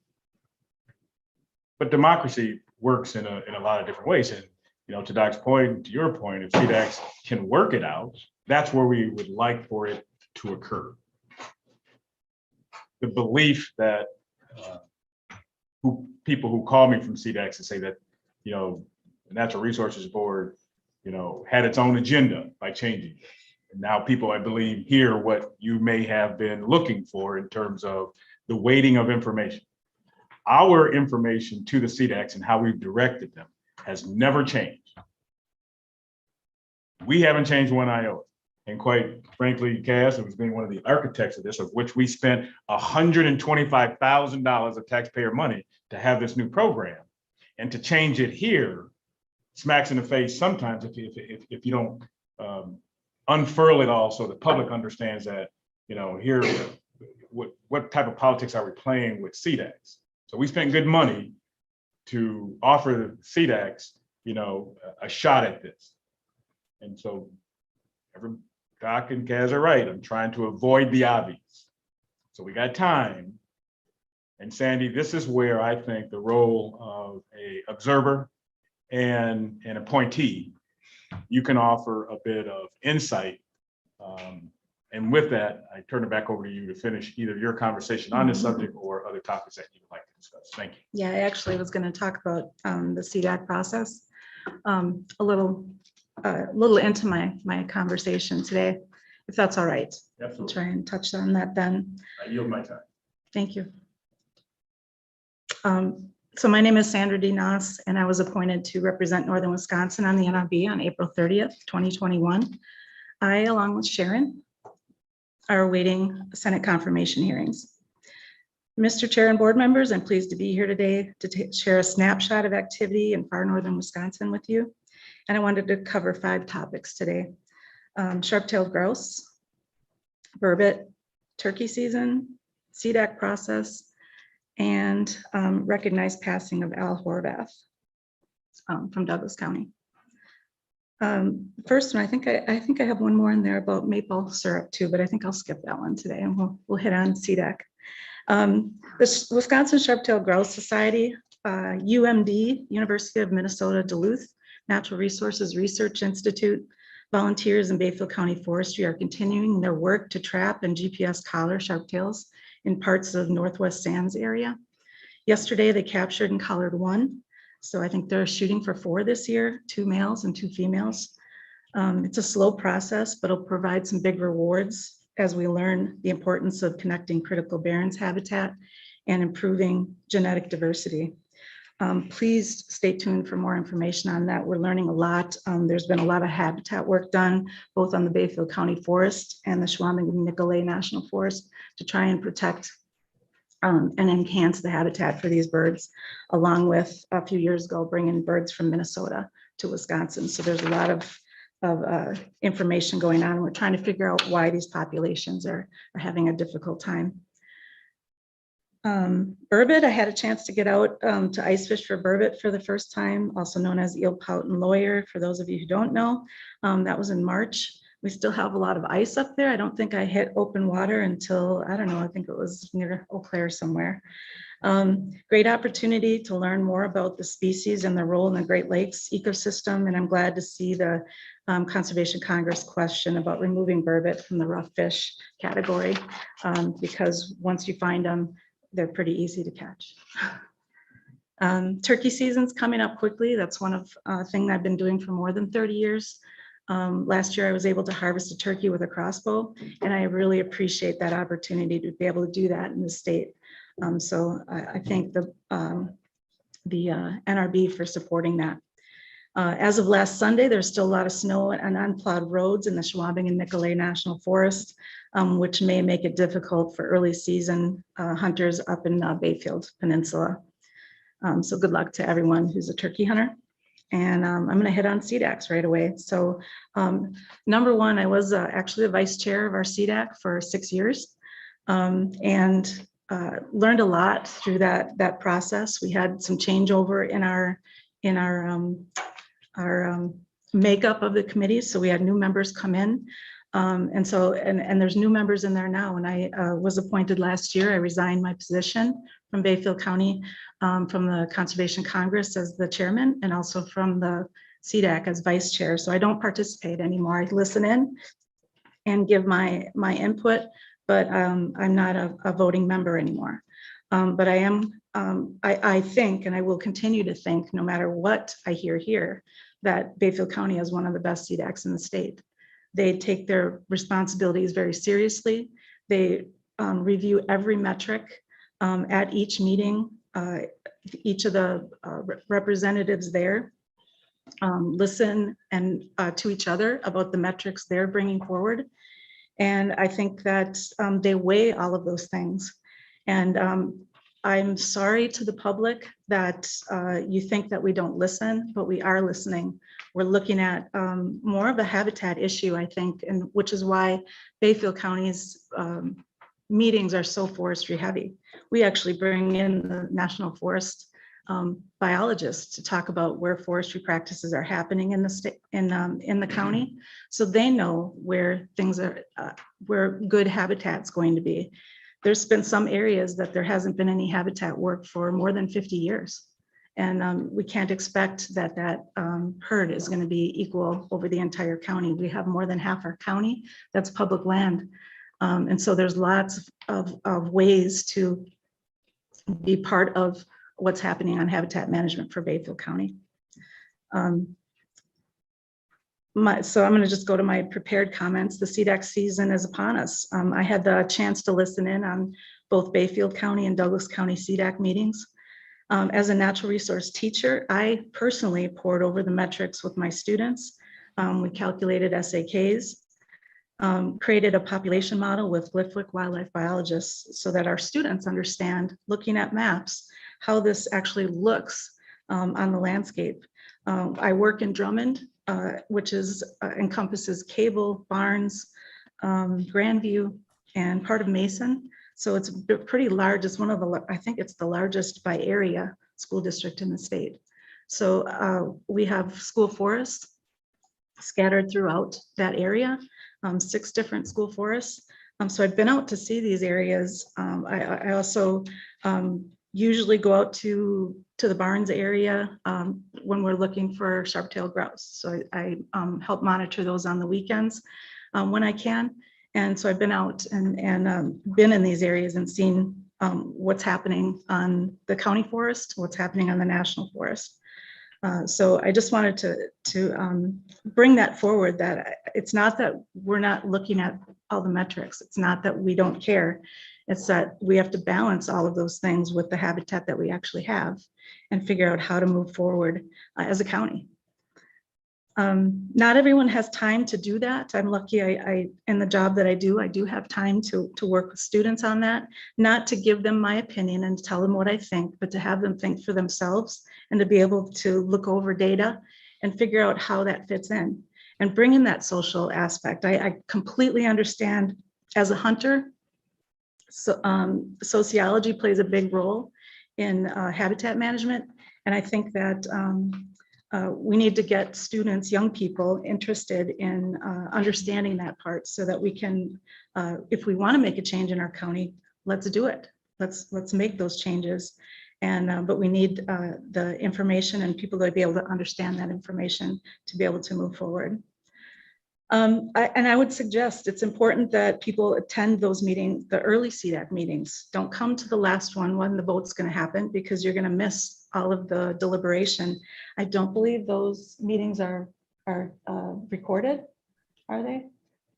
For each CDAC meeting? I don't think so.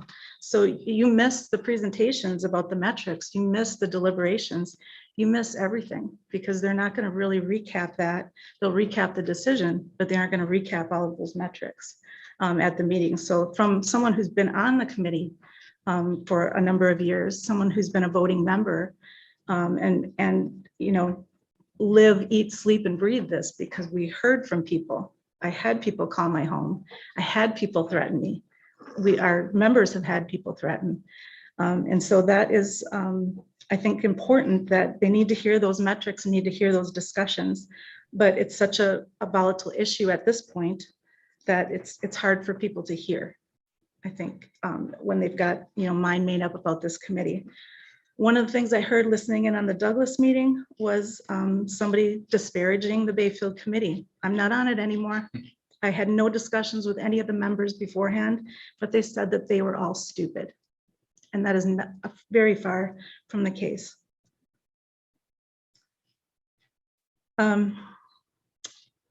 Each of those people that are on the committees represent their position, whatever that position is. They bring information forward and try to incorporate that into the discussion, whether it's transportation issues or forestry issues or agriculture. Those things all come into play. And it's been interesting after listening to both Bayfield and Douglas and watching that over the last few years. If you track Douglas County's progress with their herd and Bayfield County's, they're almost exactly the same. Two different strategies ending in the same place with almost identical populations. It's very interesting. I don't know why that works that way, but that's how it happened. And you can go and look at the metrics and you can see that. In one case, hunters have more opportunity.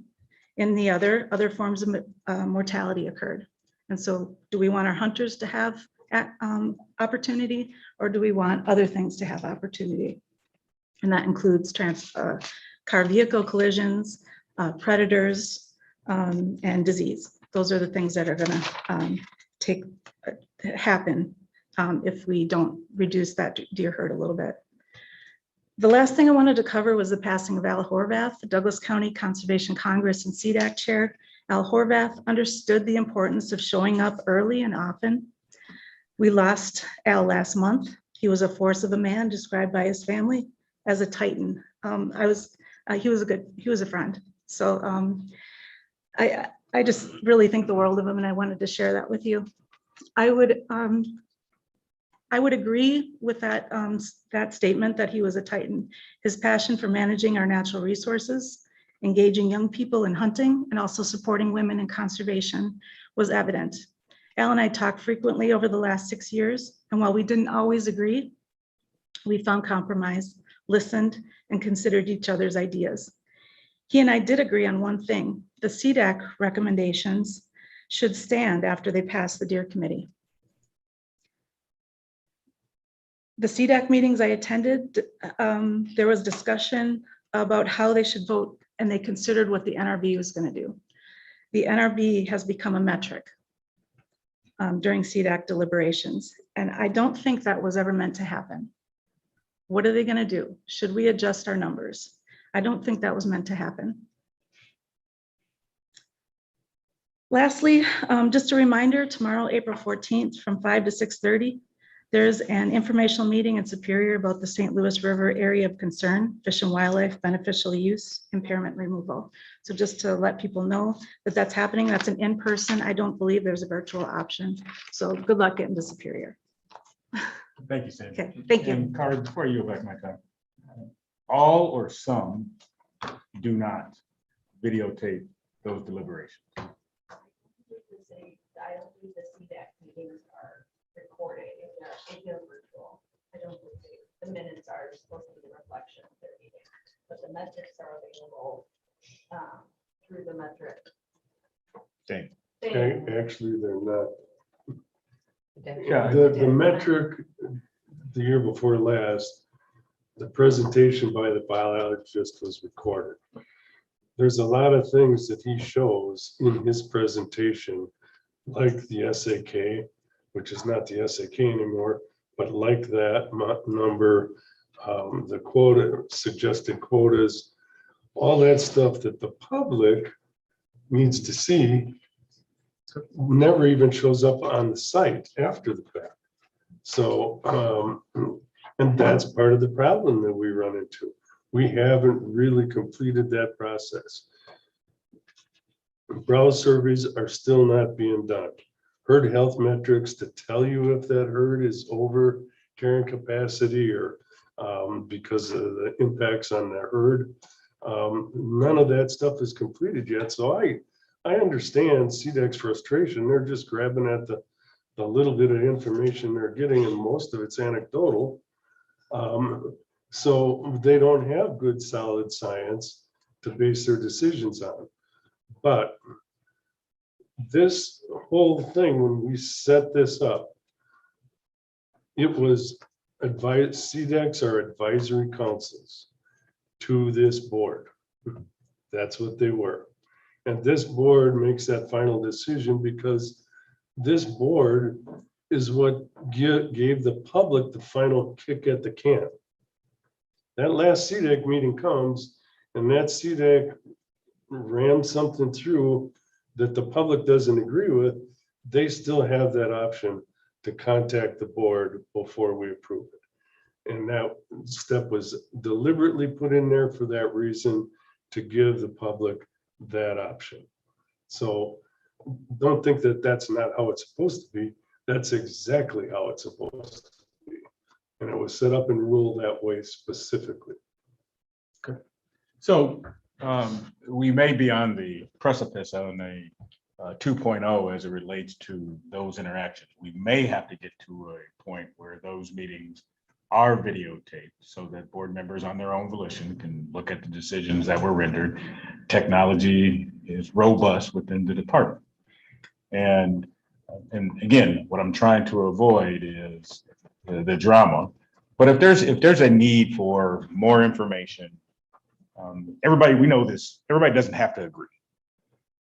And if there's a need for more information, what does that 2.0 look like?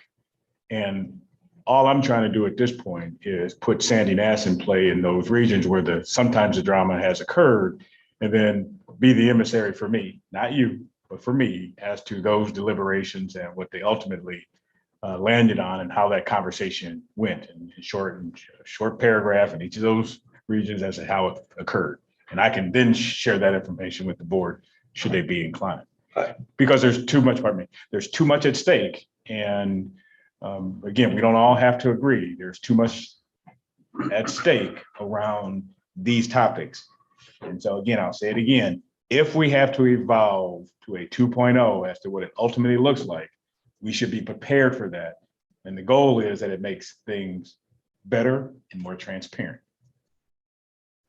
Thank you, Mr. Chair. Thank you. Mr. Chair, Bill. Mr. Secretary, you both talk about adequate information and the right information. One of the requirements that the CDACs are supposed to meet is, especially in this northern tier counties, is browse information. And from a lot of sources I've heard, that browse information is not complete, it's not adequate.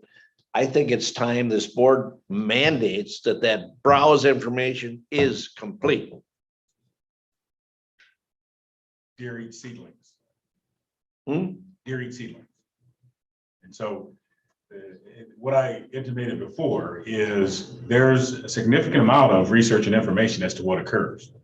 And so we'll revisit that with my wildlife team and be able to discern how much of that information is available and where the gaps are. Sounds like it's important to you. If it's important to you, William, it's important to me. Otherwise, Bill will turn them in the cornfields up there. And so for staff, you begin to hear from the Natural Resources Board what they believe are some of the limitations in terms of gaps of information. So it's not like we don't know now. Now we know, Keith and others who are watching, that information has to be succinct because we have to arm then the CDACs with that same information. If we want to make some generalities about certain types of things and deer browse where it is, where it isn't, fine. Let's then substantiate that in some way, shape, or form. I mean, you have, the U.S. Forest Service, our own forestry professionals, wildlife managers. I think we can figure that piece out. And it can get better with more research that we require for the CDACs to keep them out of this gap of information. So I'm trying to solve some things here, and I'm trying to make sure that it doesn't get off the rails. But just to reiterate, 2.0 begins to look like closing some of the gaps as it relates to information on browse. As a forester, I can tell you, deer eat seedlings when it's not fenced in. There will be an impact. That said, what other metrics are necessary and needed for 2.0? And that, quite frankly, Keith, may be a survey of the CDACs after this process to say, okay, what does that look like going forward? What more information in the survey of this board as to what information you would like to see, Bill, coming before you as those decisions occur? Because it's going to get better. And what I'm trying to do is make it better, more succinct, and more meaningful in those debates and conversations, because it's hard to pick it up and drop it in your lap and say, now make a decision. That has to be difficult for this board. And this, with the litany of phone calls that you're going to be subject to, you need to be armed with as much information as the agency can provide you. That's on us. With that, Mr. Chair, I turn it back to you. All right, thank you. And I look forward to us cleaning some of that up going forward. Appreciate the commitment to that. All right, so let's start board members matters. Bill? Nothing. No? Sharon? Do you have any members matters? She must have left us, huh? Sharon, you still there? Okay. And then Terry. Yes, Kaz, I don't have anything to report, but I would mention to you that in our streaming, we missed a substantial portion of the CDAC conversation. Just to let you know, and I think maybe that's what happened to Sharon also. Hopefully you'll be able to see that in earnest when Lori wraps up the final video and posts it. Thank you. Hopefully you'll be able to see that. Thank you. And Marcy. Yes, please. For the record, we've had presentations before that the reduction in the number of hunters is not specifically necessarily related to CWD information. There's a number of things that go into our unfortunate reduction in numbers of hunters coming to Wisconsin or hunting in Wisconsin. So just point of clarification. For my board member matters, I would really like to pay attention to some of the recommendations in the next steps in the CWD overview that we had today. Specifically, the consideration of additional actions aimed at spreading deer across the landscape to reduce contact rates. Second, develop an adaptive management framework for CWD that includes pilot studies to test various CWD response actions. So if you need extra input on those, happy to help. And lastly, favorite holiday coming up, Happy Earth Day, everyone.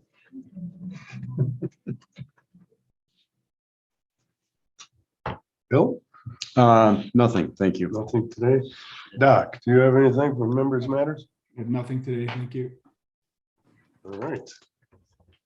So I will entertain a motion to adjourn. So moved. Oh, Sharon's back. Oh. Second. Sharon, did you have any board members matters? I do not. Okay, thank you. All right, motion to adjourn, second. Second. All right. Well, Aye. all those in Aye. favor? Aye. All right. Motion carries, meeting's adjourned. Thank you.